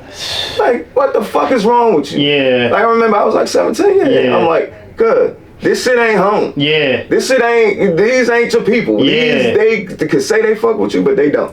And I'm just, that was really my wake up call. Like, be on your shit, Holmes. Like, you just real got sweeted out for real. Like, you know what I'm saying? Like, it ain't like a nigga that took nothing from me as like strong on me. Like finesse, But I got my ass finesse. Man, cuz. That's and I'm not even thinking that shit going, I'm not even thinking of that being the move. Right. Cause I'm not. You're not thinking they're gonna take this and I'm not thinking. You're not even thinking niggas move like that, right? You thinking because, and I had a conversation with an artist, ADP Jose, recently. He was saying the same thing too. Like you said, you came outside at 17, so all you really know is how it is in the house, and it's love, it's respect, it's understanding. So you come outside, you carrying them same principles with you, and then it hits you after you go through some experience. Oh, these motherfuckers wasn't raised like me. So now you realize, shit, I gotta bring my beats with me for these niggas. I gotta match. You know what I'm saying? I gotta match their energy, but I still gotta be me in the midst, right? But you got some people who was raised with them same core values, but because outside so fucked up, they gonna crash and they gonna pick up on these, you know what I'm saying, they gonna lose them core values and pick up on this bullshit that everybody else on, like the demon time, the backdoor shit, to rob your plug or whatever. Not knowing, run off on the plug is one of the stupidest things that you could do. He's a plug for a reason. You stupid motherfucker. So but a lot of them that say that ain't doing it. But just the idea of it and the fact that you... Why would you bite the hand that can feed you? Come on, man. That's stupid. You know what I'm saying? It's stupid. Come on, man. It's stupid. It's stupid. I would never run off on the plug, cuz. Like, I just don't agree with that mindset, because if I'm gonna run off on a nigga who's doing better than me, and I'm trying to get to that point, come on, man. Why the fuck would I fuck up my connection to the... You blocking your blessing. Yes. That's the nigga I'm gonna be one day. I'm going to fuck with him. He's gonna put me in position that I'm gonna be and that goes into our next subject, right? So I got a new topic I'm doing. Lo actually put me on to this little messy shit, right? But it ain't really too messy. We just gonna give our opinions on situations. So right now, one of the topics is the Thug situation, right? So I actually was listening to the phone call with him and 21 Savage yesterday while I'm editing, just something to do. It came up on my shit. Let me listen. Thug is a motherfucker, right? So on the phone call, what he's trying to do is basically put up a play to where he drops music on the same day Gunna drops, because he's telling Savage, I didn't tell him to snitch, he went boom boom. But on the back end, what Thug is really trying to do is turn everybody against each other, because Thug been snitching since 2015. You see what I'm saying? They got videos of him from 2015 saying, if I tell y'all can't tell the world type shit. Like, I'm willing to be an informant. That's what had the little blue jumpsuit on? I didn't see the video. I just heard the audio. Oh, okay. But he was telling them, like, if I'm willing to tell y'all whatever, but just don't tell the world, right? So you real snake, right? And in the interview, in the phone call, he's trying to basically come up with a play to, tarnish what Gunna got going on. But Savage was like, no, that don't make sense, right? He's saying that you told him to do it. So if you really want to be on some strategic shit, you could take a percentage out of what he gonna make off his sales, and then when you come home, you could just say that you told him to do that. That is make him, keep his face clean. But it's like an extortion move. Now, he's still hot. You know what I'm saying? Because Thug was on some, he thought Gunna needed him. Like, shit, if I say what I say, ain't nobody gonna fuck with him, not knowing. Like, I tell people all the time, just because motherfuckers here care about that street shit don't mean the world do.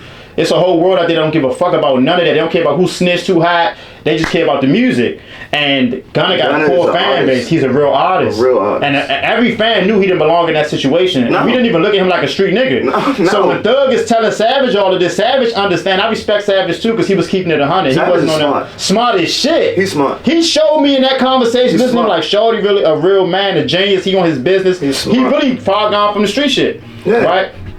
And so basically, with all the snitching and everything that's going on, with the whole YSL case, you got Lucci and them, none of them told.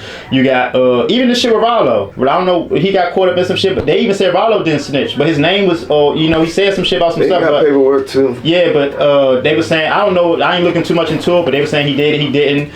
You got the shit with Thug and all of them, his whole clique turning on each other. Yeah. And we talking about character and core values. YSL slime. Yeah. When you speak and you say things and you talk in a certain way, like, so letters create words, what do you do with letters to create a word? Spell it. So when you speak, you're casting spells. Oh, so you that deep? Of course. Okay. You cast spells with your words. Like, that's why you gotta watch what you say. Yeah. Because that's a spell. Even earlier, you said, and I already knew that. Because earlier when you was talking, you said, well, when I had my father, then you switched instantly. You said, I have my father. Yeah. And when you did that, I said, oh, so he tuned in, he know. Because when you say has, like past tense, like he not, and you're correct, I peeped that. Okay. Because I still have my father. You know what I'm saying? So you want to speak those things into existence. Like, I have affirmations that I quote that I say to myself every day. I say throughout the day, and just to remind myself who I am, what I'm trying to do, what I'm about, what I'm about to. You know what I'm saying? And so when you speak negative or you say, oh, we slime.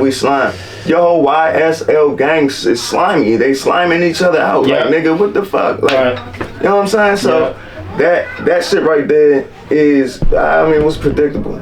You know what I'm saying? Yeah. And then, yeah, I also believe Thug is a smart individual, but I mean, it depends on how he play this shit, because he really fucking up a great business. Yeah. Who gonna be wearing a snitch's clothing like? Come on, man. Look at how 6ix9ine. Come on, man. He got that poor boy. He over there kissing boys and shit. Come you on, know what man. I'm saying? He done lost it. Yeah. He done lost it. But it's how you play it. Yeah. You know what I'm saying? For me personally, I believe, like you saying, Gunna ain't no street nigga to me. Yeah. I don't know if he is, but the way he presents himself, even his dress, I love how he dressed and all that shit. Yeah. Like he can dress. Thug can dress too, but you know what I'm saying? Like, he artistically puts his shit together. Right. You know everything about him like an expression. Mm-hmm. Right. Real I artist. don't agree with all his outfits. Yeah. He be putting that shit on. Yeah. Really know what he doing. Yeah. And so I believe, we had a situation where it was a crazy situation. Some shit that happened, and it's a nigga who got to talking. Yep. And I told everybody, like, now everybody want to do something to him. I'm like, y'all, let's not make it worse. Right. We knew we was wrong for having Holmes involved. Right. Because he's not one of us. Right. Now we want to put some street law to him and tell him he can't snitch. He got to go home to his mommy. Right. You know what I'm saying? Like, he's still living at home with mommy. Right. We been off the porch. Right. This nigga ain't built like that. Right. He just knew some information that we needed. Right. And now he's mixed up in all this shit. I said, let him snitch and say whatever he got to do. He about to move out of town or something, cause But as far as making it worse, cause I don't think we should make it worse because we put him in that position. You know what I'm saying? Like, we should have never. He was a suburb nigga. Hold on, time out. I gotta say this, right?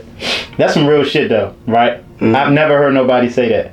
Yeah, like, just that's our fault for doing that. We knew Holmes wasn't like that. Man, and now he starts showing us what we thought he was. You know, like, you did not grow up in this atmosphere to understand nothing. We were actually teaching you the laws. And that right there is just accountability, understanding. That's man shit right there. Now that's real shit. Yeah, because in the same situation like we just talked about with them, they knew that too. Yes. But they held him to some unrealistic standard that they know don't fit him. Yes. You know what I'm saying? That's what Savage was saying too. Yeah. Savage was like, but he not like us. No. He was like, Savage, if somebody told you to go snitch, would you do? He said, yeah, but that's not him. Yeah. Like how you just said, you gotta know. Yes. And if you a real nigga, you gonna be able to say, you know what, I shouldn't have put him in a situation where instead of expecting something that you know this nigga ain't got in him. He's not even built like that. You see what I'm saying? But I appreciate you saying that because people need to hear that. Yeah, so like that's why I say if that's why I say like stay smart. That it's so cliche, but that's a you know that falls a lot under that. Yeah. Like being smart is just knowing, okay, this person not ready for this. Let me not put this person in a situation.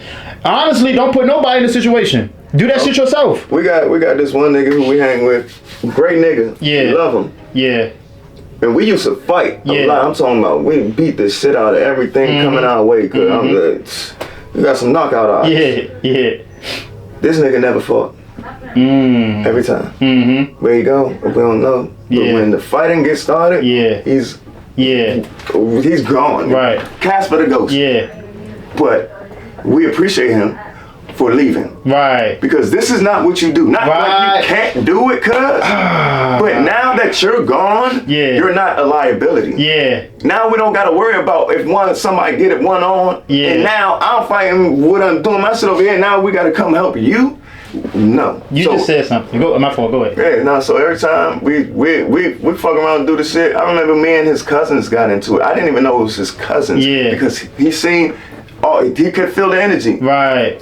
Right. You get what I'm saying? Right. Then later on they calling him like Right. And we didn't know. Right. Because it would have went differently. You know what I'm saying? Like I really would have let a lot of shit slide in a different way. Right. And I didn't know the situation as much as I thought I did. Right. So they calling him and I'm going to him, I'm like, Holmes, what's up? Like you about to the back door open or something? Like he like, I got it. Yeah. Just chill. I got it.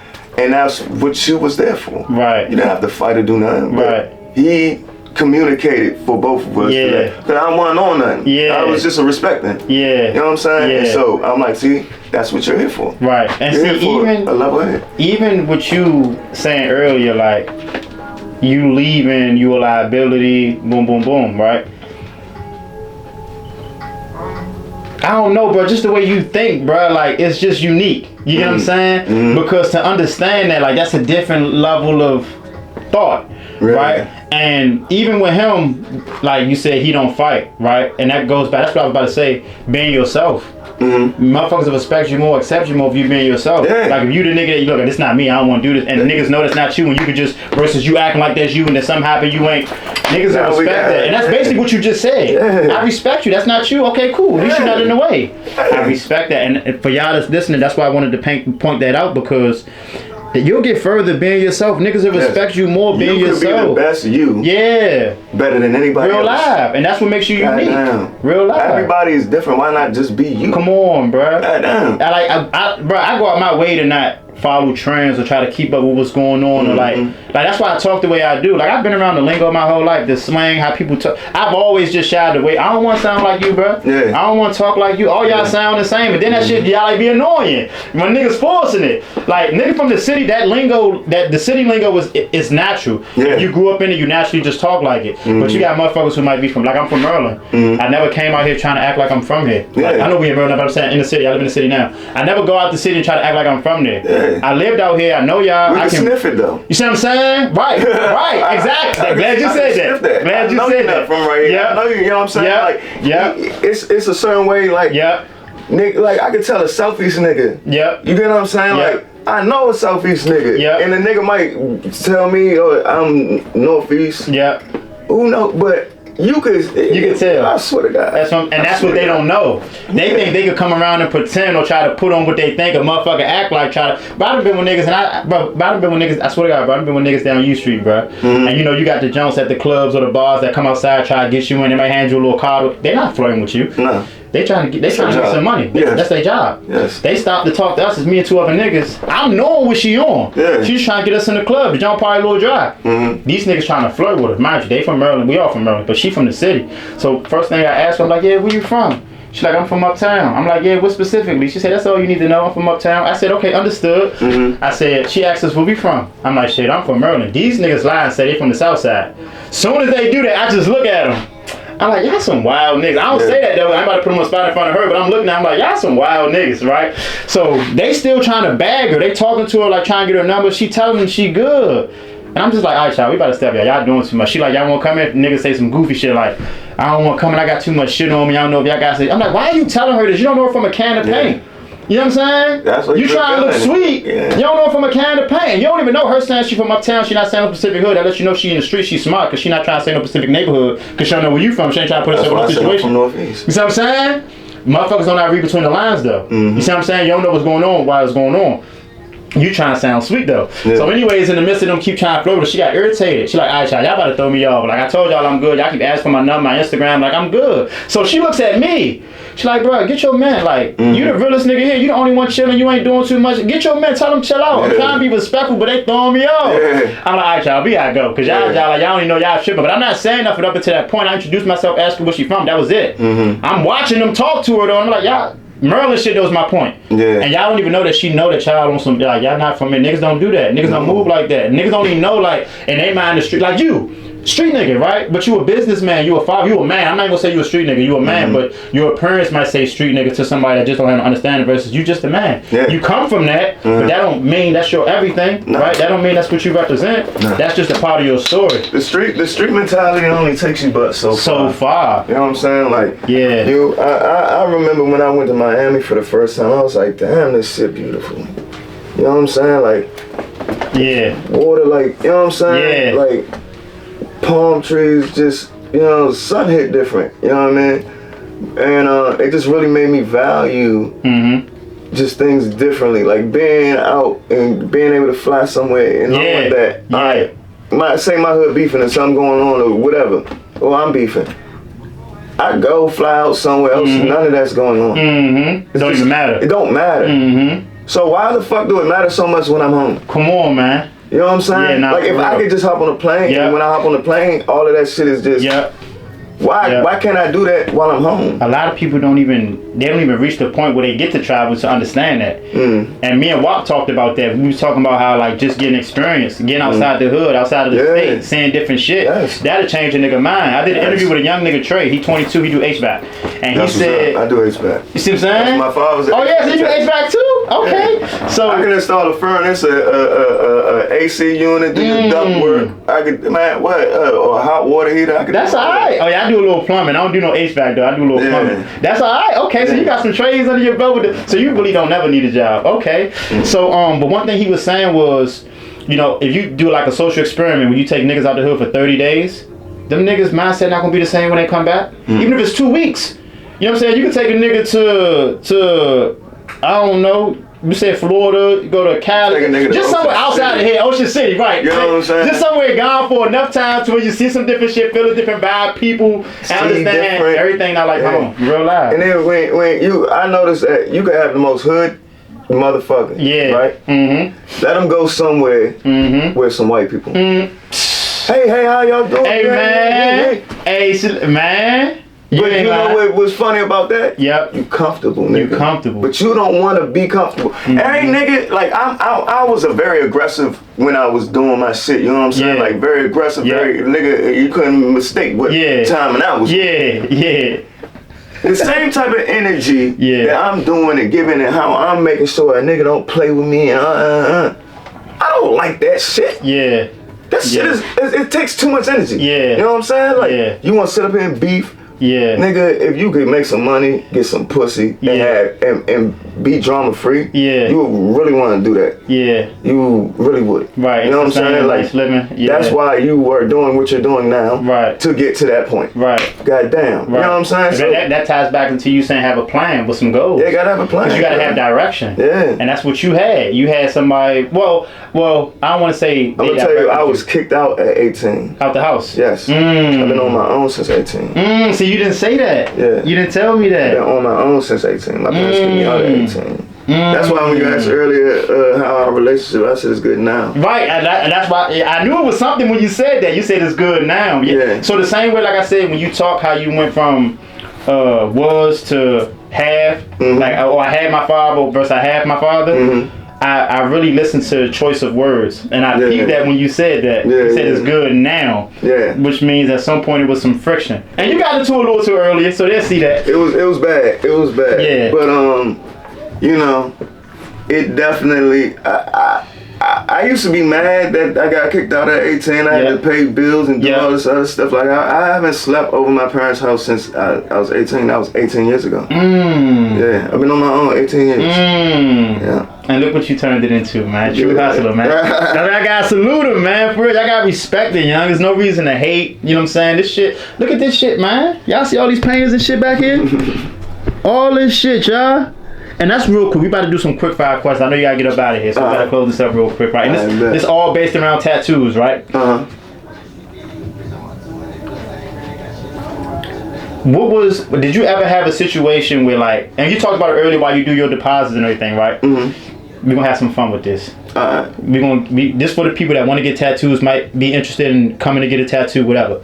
What are some pros and cons with doing tattoos, right? From dealing with clients. Clients don't know how to read. They really don't read. And so you have to be patient and you have to map everything out. Like you have to put everything, you know what I'm saying? Leave nothing for question. And so I think the worst thing about tattooing is clients. But I have great clients, so don't get me wrong, but it's so many people who ask, you give them a price, they don't respond. There's so many people who we get all the way to everything, and then when they send a deposit information, nothing. And it's like, that waste of time and everything like that, it gets frustrating, but that's part of the game. Another thing that I didn't expect was I would think my family and friends would be my biggest supporters. And that's not it. That's not accurate. I get more support from strangers. My friends don't even take my time serious. Yeah. You know what I'm saying? Yeah. I let them know you could come at this time, you could do this, you could do that, and they still bullshit me. Man. Bullshit me. You know what I'm saying? So, Lord. that's another thing that, you know, somebody might get caught up on. But being able to express yourself through art, having people actually trust you to do something that's lifetime. Mm-hmm. That's the value, honestly. Yeah, that doing people's first tattoos, having my men bring their kids or females I know bring their kids to me to get tatted. What's the youngest age you ever tattooed somebody, like a child? Man, I tatted this nigga, right? He was like 13. And I had his father brought him to me. He had a face tat. Big ass face tat that he wanted me to cover up. On his, right here. Biggest shit on his face, gun. That was the craziest jump. Alright, so we got into, you know, you said the face tattoo with the 13-year-old, his father brought him down here, right? That's one of the wildest tattoos you ever done.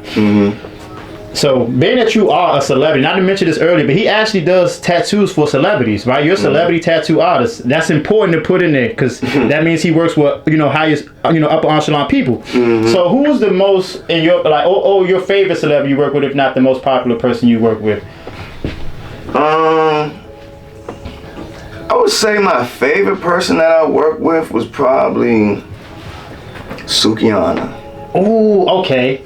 Okay. Oh, so y'all got a tattoo? Okay. Suki was a breath of fresh air. Yeah, I hear that a lot about her though. She was a breath of fresh air. Okay. She was fun, down to earth, cool. Everybody I heard not ratchet. Yeah. All the stuff that you might think. She not on that. No. Dr. Umar said the same thing about her. She's a good. Yeah, he said girl. the same thing. She's a nice person. Yep. She's I think that was I was surprised. Yeah. You know what I'm saying? Like, you know, I've been to other people's houses and, you know, traveled to tat them, but we went out to Philly to tat her while she was doing something for the baddies. They was doing recording for the baddies, and we went there and tatted her, and it was just a good, cool, like she a homie. Yeah. Like, you know what I'm saying? There wasn't no pressure, no like.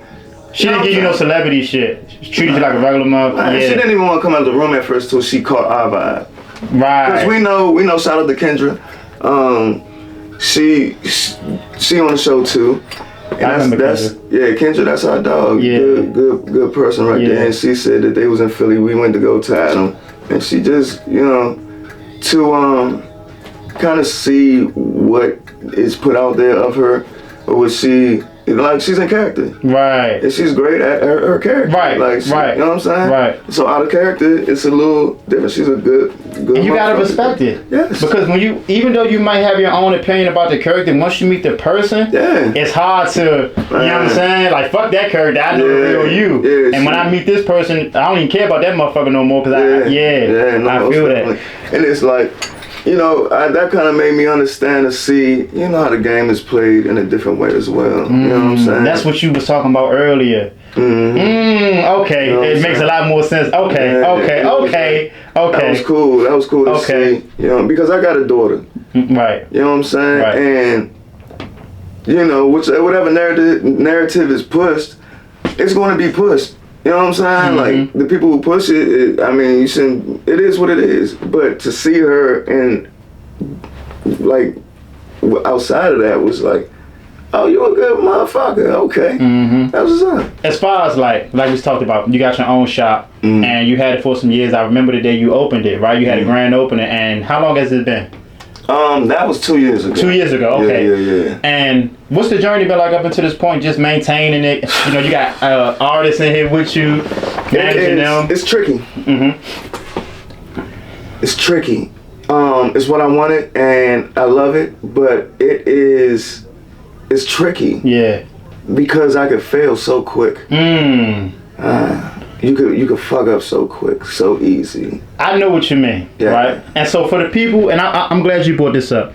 This is why I don't like to write questions, because you can ask a question that leads to an answer that could lead to a thought to another question.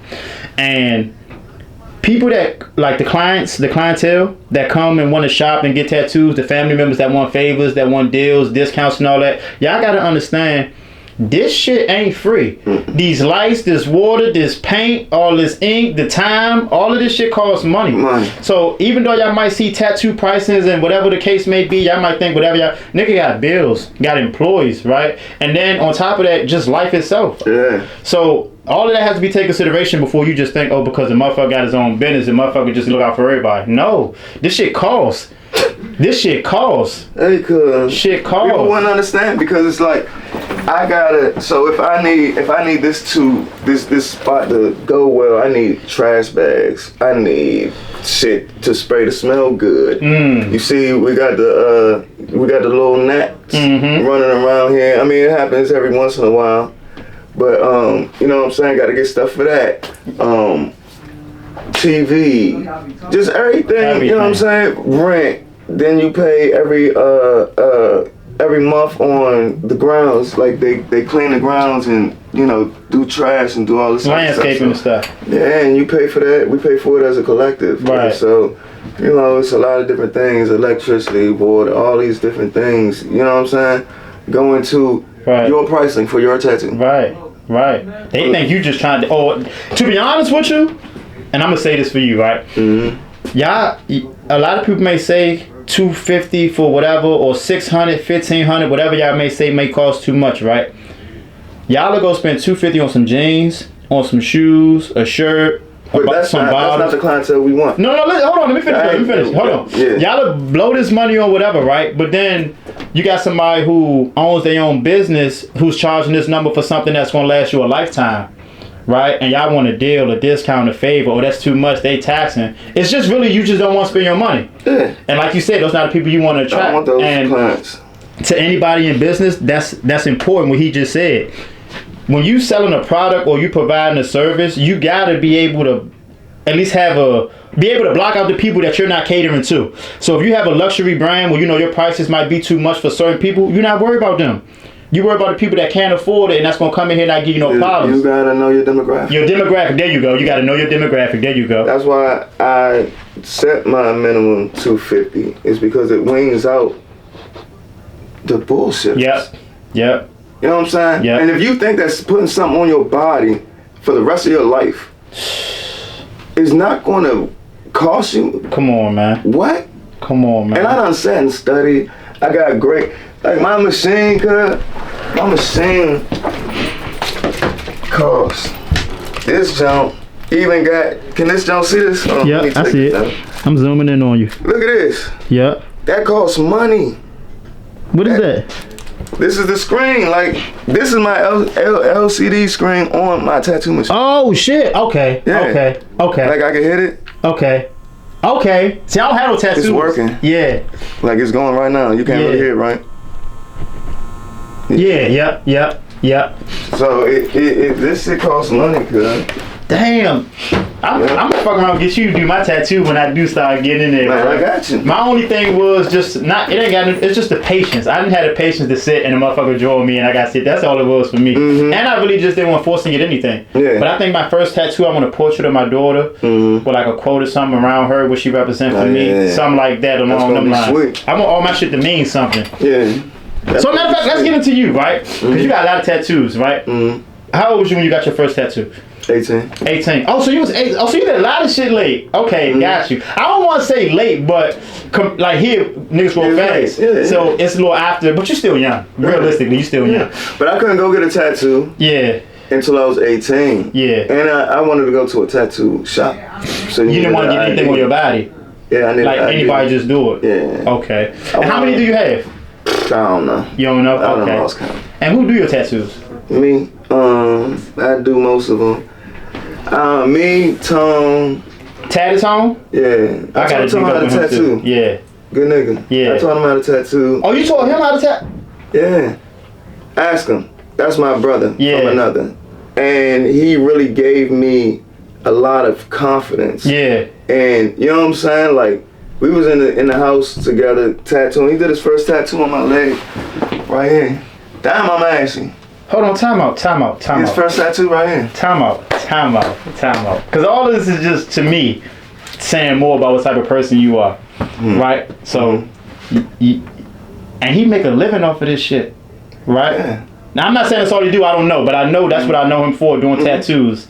But to give him his flowers too, he took that shit in his own lane. But that's what I'm saying. Gave him, you know what I'm saying? I gave him the original, like, you know what I'm saying? I just gave him what I knew, and he took that in his own way. Like, I didn't make him. No, that's not what I'm saying. I just want them to know I'm not. We ain't on that. That's my brother. But that's what man, you beat me to it. That's why I'm trying to cut you off, because I'm about to say that. You taught a nigga something that he can make a living off of, right?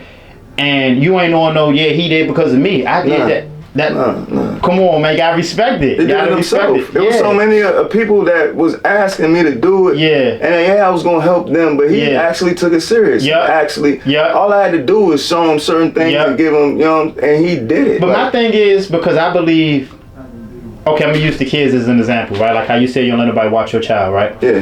If somebody comes and they buy my daughter something or do something for her, that's extra, right? You didn't have to do that. You see what I'm saying? So if you chose to do that, that's out of something the gracious of your heart. Right? So you choosing to, I'm willing to teach. Even though he showed you he taking it serious, you didn't have to do that. Regardless of what, you didn't have to do that. And the fact that you did something that's a skill that somebody could take to feed their family, and now somebody took it and, like you say, even though you're doing his own thing, you know what I'm saying, you real about, like, you not on no ego shit. You just, I told him he took his own. I respect that. I just want to put that in there. I got to. Because you'll say it so lightly, and it's just like, it's just another day for me. But somebody, you gotta really, sometimes you gotta pat yourself on the back. That's some real nigga shit. You know what I'm saying? And I'm gonna salute you for that, because that's real. Not for real. That's solid. I wouldn't have known that. And I see how he doing shit. Y'all like some of the biggest in the area. I don't know every tattoo artist, but y'all really, you know what I'm saying? Y'all the ones for that. And that you played a part, that's solid, bro. I fuck with that. I fuck with that. See what I'm saying? And that's why you bless. You give and you receive. And everything, like you said, ain't about money. You understand that. Love is a currency too.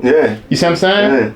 I ain't expect this when I came here, bro. I ain't gonna lie, but this the flyest conversation though, bro. Real live. I fuck with it. Okay, so do you want to expand to like different states? Of course you want to get. So do you have, like, if you could, or not even if you could, I don't want to ask like that.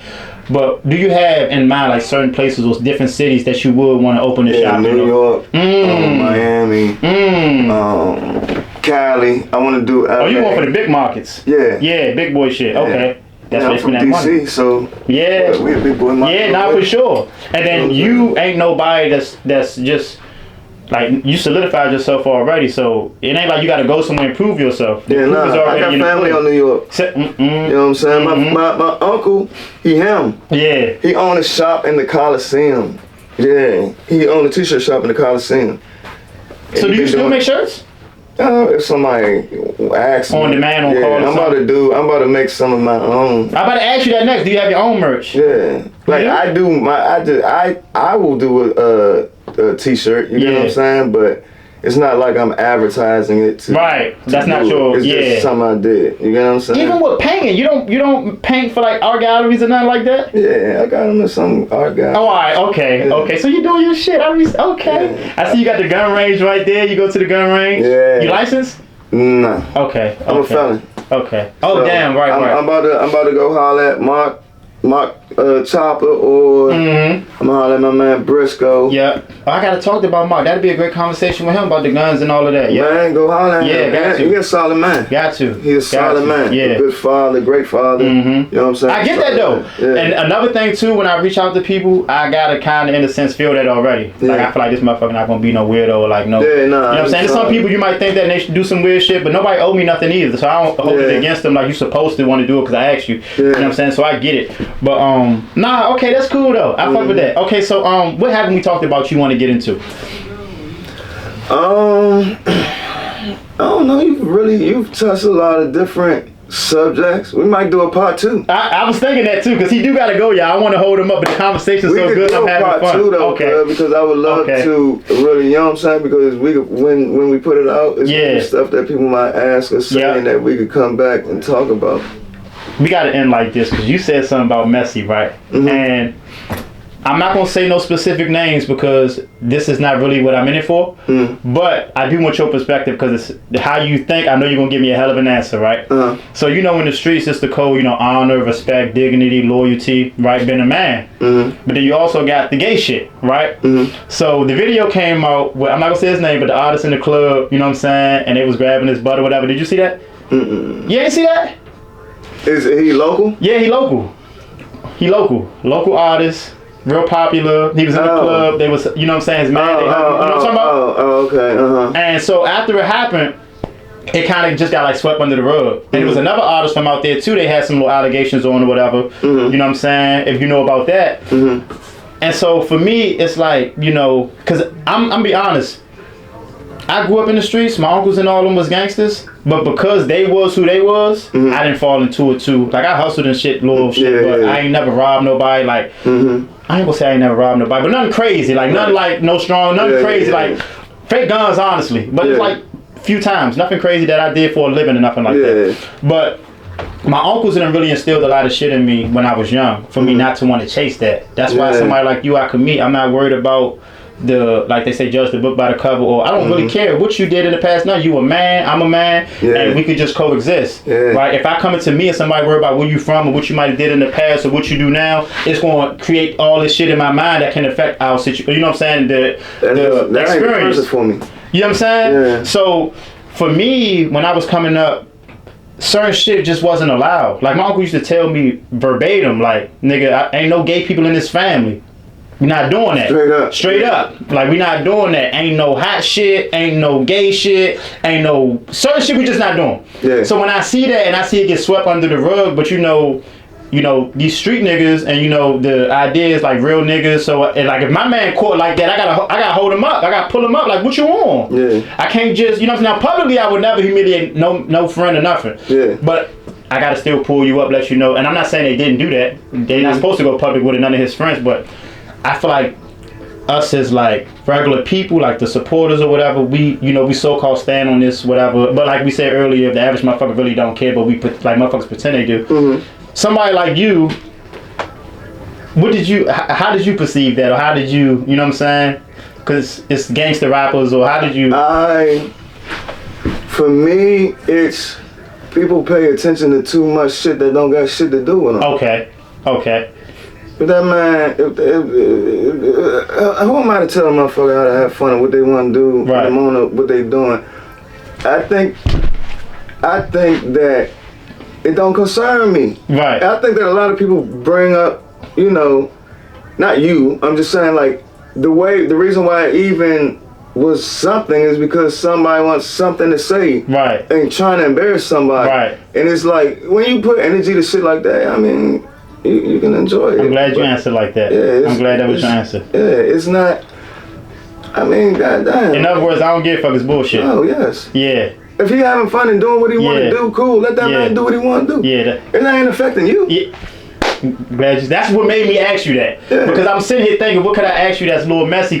But I'm saying I want to ask him something that's, you know, a topic for real that he can give a perspective on. I know you're not gonna say no ignorant shit. You know what I'm saying? Yeah, I respect that. Okay. Let them people do what they want. If it's bothering you, that's your problem. You know what I'm saying? Like, that's real. Yeah. That's real. Care too much about what other people are doing. Yes. I gonna say, you say you're 36.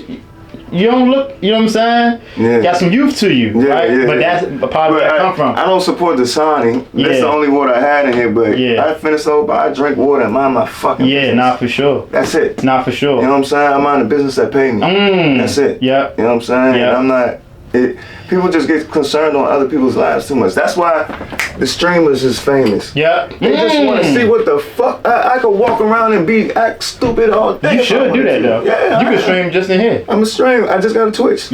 On my soul. No, get. I'm not gonna say don't get, but kick.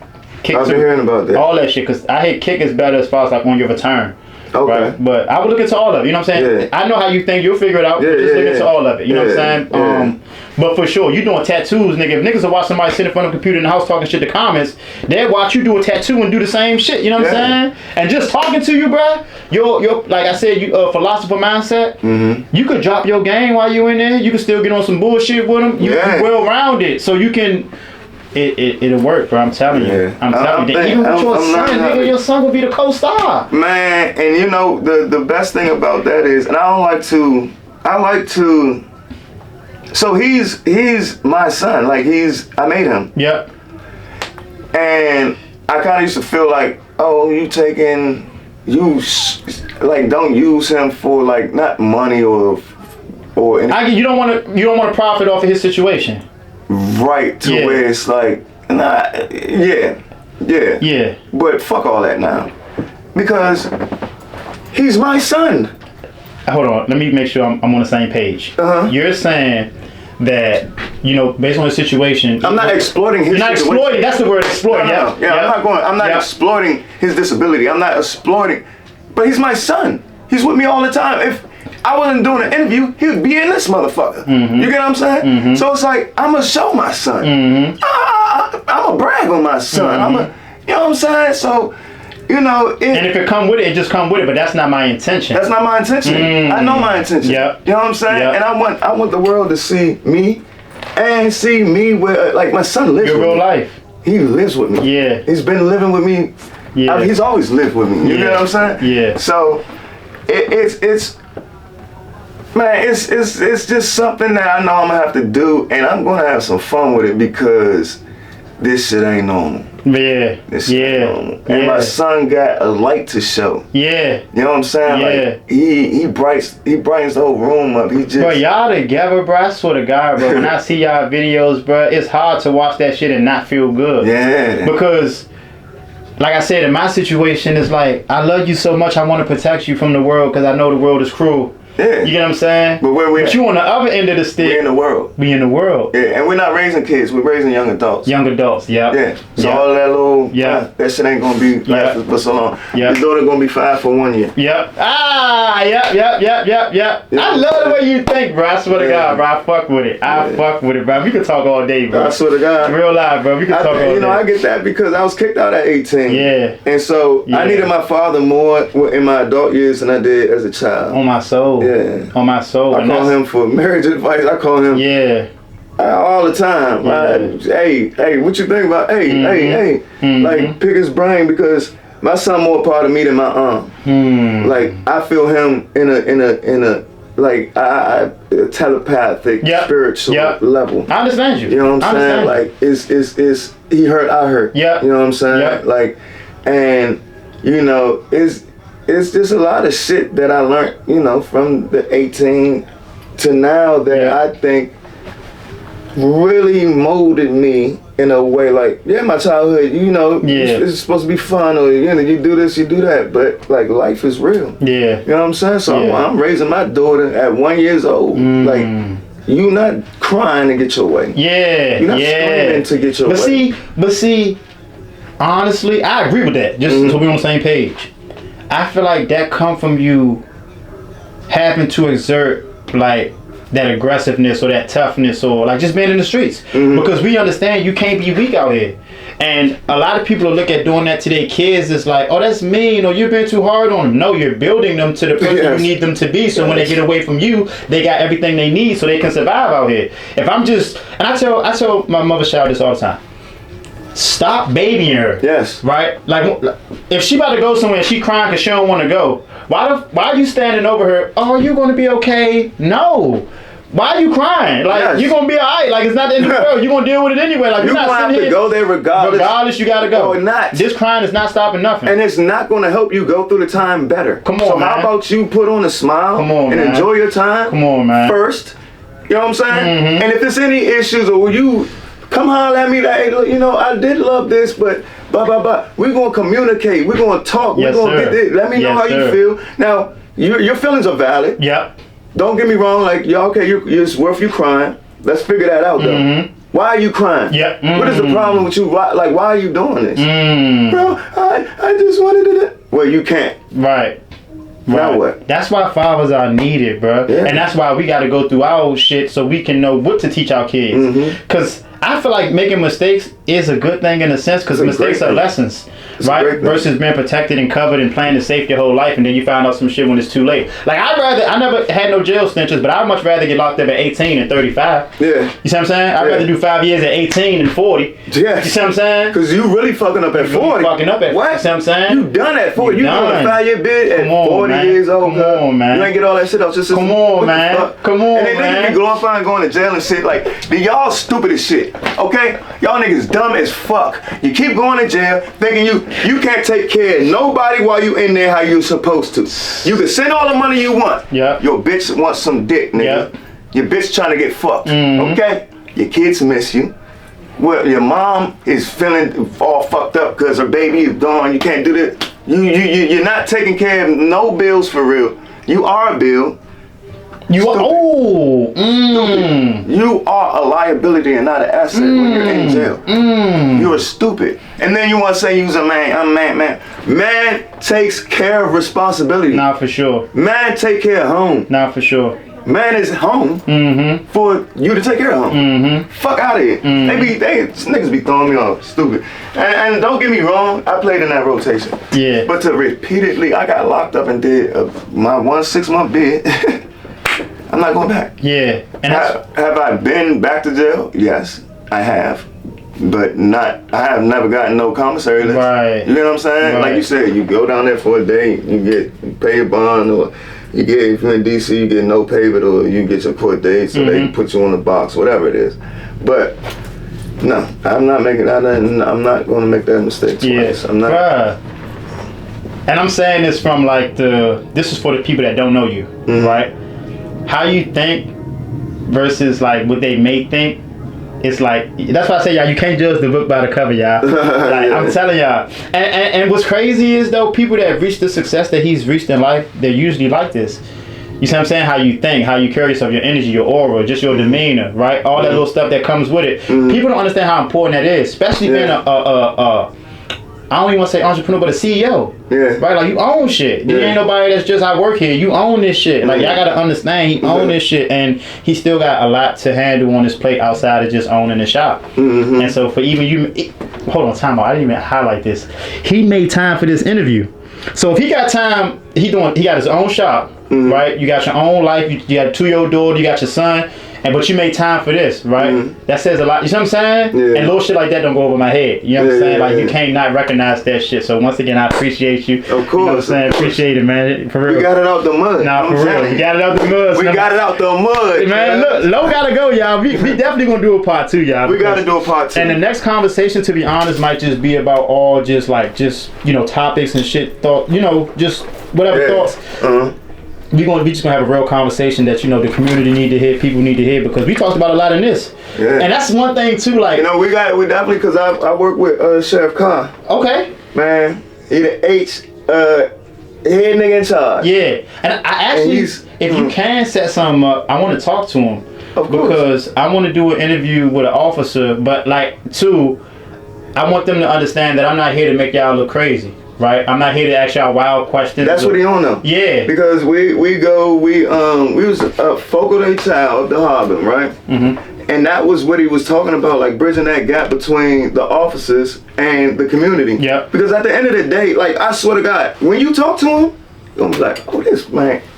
This is why I'm glad he's our sheriff. Yeah. Because he understands, cuz. Yeah. Like he was telling me about a situation over there in Forest Creek. The older people. They mad at the youngins because they sitting out there, they smoking and doing all this stuff. Yeah. And he said, what the fuck else you want them to do for real? Right. They out there enjoying, not harming anybody. Right. Doing this, not, Right. And then he's like, what am I supposed to go down there and do? Right. To, you know what I'm saying? Right. And he's just like, let them do what they do. Right. And, if y'all need our support or whatever, if it's not bothering y'all, they're not doing nothing illegal. Right. And I said to myself, he really understands. Right. Like he know, you know what I'm saying? And you understand the older people. They do. All right, let's accommodate them as well. So he's not saying that they wrong, but he's not saying the young is wrong neither. Right. He just understand both sides. And how can we agree to coexist in this area? And that's what he said to us. He that's what I'm trying to get done. I'm trying to get both parties to, and I'm like, I sat back and I'm like, why the fuck can't every officer, or why this can't be? Because locking them up and telling them, oh, you smoking weed right here, y'all got open bottles, that's not the fucking solution. Right.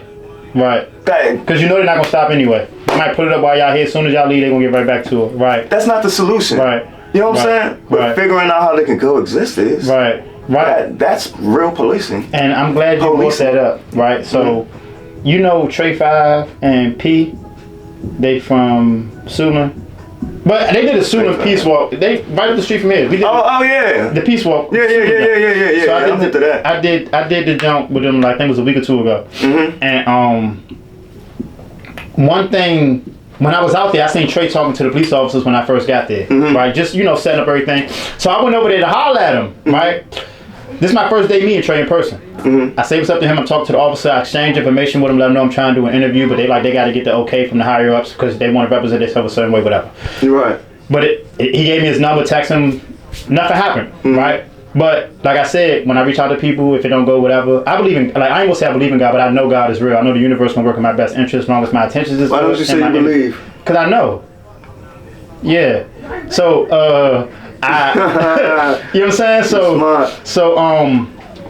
So when that didn't work how it worked, I'm not tripping because I know it wasn't meant if it didn't. Mm-hmm. So that's like me and you talking now. When you say something about the sheriff, now if that happens, that's how it's supposed to go. I wasn't meant to talk to you. I'm supposed to talk to somebody greater, and we're gonna have a better conversation. Yes. You see what I'm saying? But I want to do that because I want to bridge the gap. I'm not trying to do an interview and try to prove that it's just I'm having a conversation. I'm going to ask questions that I know people on the outside want the answers to, but then I'm also going to ask some questions that people on the outside need to hear the answers to as far as the bullshit we be on. Yeah. Because that's like, I did an interview with a boxer, big nigga in Baltimore, and I told him, I said, when somebody call the police and they show up, right? Do you ever take into consideration, like, you a big motherfucker? Do you ever think, like, how they may feel when they see you upon call? So if somebody get a call, say, oh, dude brandishing a weapon outside, and then they show up and it's this big motherfucker, then they already saying you got a gun on you. Do you think about that? Because honestly, bro, me saying you, if I was an officer and I see your big ass and they saying you got a gun, I'm gonna be on point too. You a big. They got a job to do. Mm-hmm. Yeah, let them do their fucking job. Mm-hmm. They stay out your head, cuz. And then it's respect at the end of the day. Like I got this. I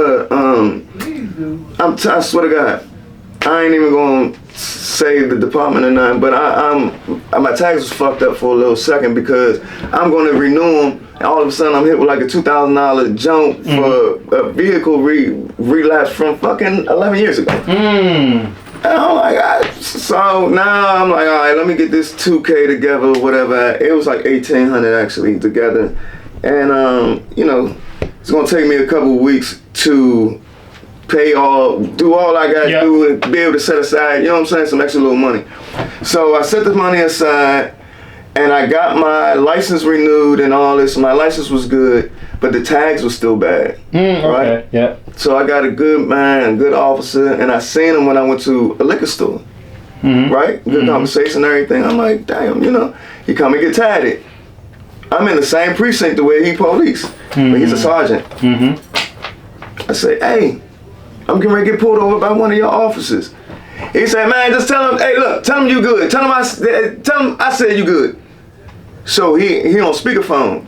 The officer walking up to the door, and he like, hey, that's such. I said, yeah, man, I had to call him, man. He was like, you good now? And he walked right off. I said, oh, my neck. You know what I'm saying? So I see him at the fucking corner store a couple, like maybe a week or two later at the deli jump. I'm out there smoking in front of the fucking deli. The police pull up. He hop out the car. I see him. I said, what's up? Yeah. You could have just fucked with me. I'm smoking weed, and I'm not supposed to be smoking no weed right here. I'm not trying to be no asshole. I'm hungry. I'm trying to get some breakfast. Whatever. So when I seen him, it was him and another guy, and he dapped me up. I dapped the other officer up. Man, what's up? Yeah. I got the J in my hand. And I didn't get it on camera, but what led to that point was I was telling him how I was around a certain area, and the officer pulled up, and one of the dudes that I was with went and dapped the officer up while he had all this shit on him. You know what I'm saying? But because he had a relationship with you, talking about bridging that gap, Yeah. officer not even worried about him. I know you a good dude, and I'm sure he know what he out there doing too. Yeah, but he not hurting nobody. But because, like you said, respect, right? The shit you can't pay for will get you further. I swear to God. I swear to God, it's all on how you treat people, right? But at the same time, too, you got to be a firm motherfucker too, because a lot of people will treat motherfuckers a certain way with their own hidden intentions. Like, I'll be good to you, but I'm hoping to get something off the back. You got to make sure that shit genuine. And so, with him saying, you know, he got an officer up in his phone, he got pulled over, and he called the officer, and then he was able to get out of that situation. Niggas don't think like that when they think about building a relationship with police officers. And then at the same time too, police officers ain't gonna extend a hand to anybody either. You got to show them you a good motherfucker. You somebody already worth for them to look out for. Because if you already out here on bullshit, they want to lock your dumb ass up. So that's the whole point of bridging that gap. That's their job. They get paid to do it. And if you out here in the streets, your job is to not let, you know, don't get caught. Don't get caught. You know what I'm saying? It's that simple. If the niggas who get locked up the most is like, all right, so say I'm in the car, right? Weed could be dirty. But my license and tags, everything is cool, right? Car, we could be dirty in the car. Do it. Niggas who want to jump out the car, or the niggas who act a certain way, is going to tip the police. I know exactly what you mean. They might fuck around and just give me a ticket. So how about you chill? So I had a situation like that last summer, matter of fact. It wasn't even this summer. We driving, I'm dropping, you know, a few of my peoples off. We out playing, they live out of Marlboro. I really didn't want to drop these niggas off for that reason. It's like 4 or 5 of y'all. I don't even like being in the car with this many people. So as we driving, I'm trying speeding though. I'm trying moving. I'm trying to get y'all the fuck out. The nigga is in the back seat panicking. Like, bro, I got this on me. They pull you over. I'm like, bro, if they pull me over, my shit is good. All they gonna do is give me a ticket. Your stupid ass acting like that gonna make them want to do some other shit. They're not thinking about your dumb ass, but you move. That's why I said I know exactly what you mean. But that just be motherfuckers just, if that's not really you, just don't let it be you. Don't be doing this and then you paranoid the whole time you're doing it.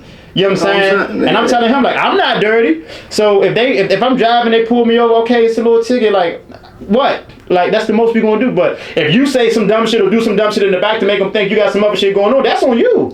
But then I was like, I don't even want you around. Stop you, actually tell everybody, give them IDs and shit. Man. You know what I'm saying? Come on, man. But that's why they're doing it, to see how you gonna act, see how you gonna react. I ain't got my ID. Why I need to get my ID? Man? And that's what you're telling yourself. Bingo. Let's search the car. Let's search the fucking car. Hey, Slim, you know some shit. On God. They waiting to see how you gonna respond. That's why you said when they pull you over, they walk up, hands on the steering wheel, lights on, oh, shorty knows some shit. Because the average motherfucker not. So they see you do that. Why you pull me over? I don't care why you pull me over. I don't give a fuck why you pull me. I'm pulled over. Fuck, let's I don't get give this shit a out fuck. the way. Let's get out the way and go on with my life. That's it. Shit, that's simple. You argue. You're not gonna win arguing with the police. This ain't nobody. You can't win an argument with the police because the only time you argue law is in court. Oh my lord. Oh my god. God damn it. Lord. You can sit up here and tell them whatever. Real life. You're still getting locked up. You're still getting the ticket. Argue your law in court. Don't say nothing when they interviewing you. Don't say nothing in that car on the way to the motherfucking precinct, because all that shit is getting recorded. Shut the fuck up. And press your bunk, nigga. That's it. That's it, nigga. Press your bunk, nigga. That's it. And I like how you keep it so simple. It's very simple. And that's why I say too, like you said earlier, like with the compassion, like why you have your son, right? Just the way you able to break shit down in layman's terms. Like, it's nothing you say that a 5th grader can't understand, right? And that's not easy to do, because a lot of times we trying so hard to say it in a way for everybody to understand. That's why when you might give me the word I'm looking for, because I'm thinking of a word everybody, like a universal word, versus I know only certain motherfuckers can understand this. But you have a great way of doing that, keeping it so simple. I appreciate it. That's I fuck with that. That's the father, you know. Now for sure. All right, we about to close up, y'all. I done held him a little longer than I was supposed to. Real quick before we close out, one thing I'd like to ask though, do you have any advice for any youngers out there that have any, any dreams or goals they say? You said a lot in the interview they can learn just from listening, but just one quick word for them, the youngers. I would tell my younger self, you know what I'm saying, to stay steadfast. You know what I'm saying? Like, it's gonna get tough, it's gonna get rough, you're gonna go through some shit that you might not ever imagine you're going through. But it happens to everybody. Like, you're not, it's so important that just this is happening to you. You know what I'm saying? So you really got to take a step back, evaluate things. Just don't act off of emotion as much. You know what I'm saying? Like, be logical, think. You know what I'm saying? It's a good side, a bad side, and You know what I'm saying? So you're gonna have to explore both and understand both. So once you really get to understanding yourself and how you want to deal with things, you're gonna start elevating. Yeah, because once you start letting yourself control the situation and not let the situation control you, you are able to move on to other things. And that's the real power. Yeah. Being able to have full control. Yeah. Yes, And Lord. full control is only within yourself. Yes, Lord. Yeah. Nobody else can do it. Damn. Okay. All right. I don't want to get too excited because I don't want to go over there. I don't want to miss it. That's deep though, bro. I appreciate that. Yeah, no question. You create your own reality. No, that's the God in us. Yes. Real life. You That's the create God in us. everything that you go through. Real life. So like, if you're dealing with somebody and you don't like the experience you have with them, get away from them. If you choose to stay in there, that's the experience you're choosing to create for yourself. You don't like a job, get away from it. You know what I'm saying? There's no such thing you have, like I said, you don't have to do anything. You don't. You know what I'm saying? It's about the choices you make. And every choice you make is going to either make or break you, but it's all going to decide your final fate. Yep. All the decisions you make. Okay, so let them know where the shop is at. I'm going to put it all in the video too. Oh yeah, we have 4719 Snap Road, Temple Hills, Siouxland, Maryland. I'm Tatted Loo, Tatted_Loo, and we at the Ink Den. Oh, you can find us on Ink Den, DMV on Instagram. I think we got all social platforms, media platforms, so we on everything. The Ink Den, DMV, Tatted Loo. Yes, Lord. All right, this Out the Mud. We appreciate you one more time, man. Hey, shout out to Out the Mud. Nah, no question. Appreciate it. And make sure y'all like, comment, subscribe. Y'all go follow. Y'all go support. Y'all go tap in. This Out the Mud. This Tatted Loo. Tap in. Yes, sir. I'm telling you.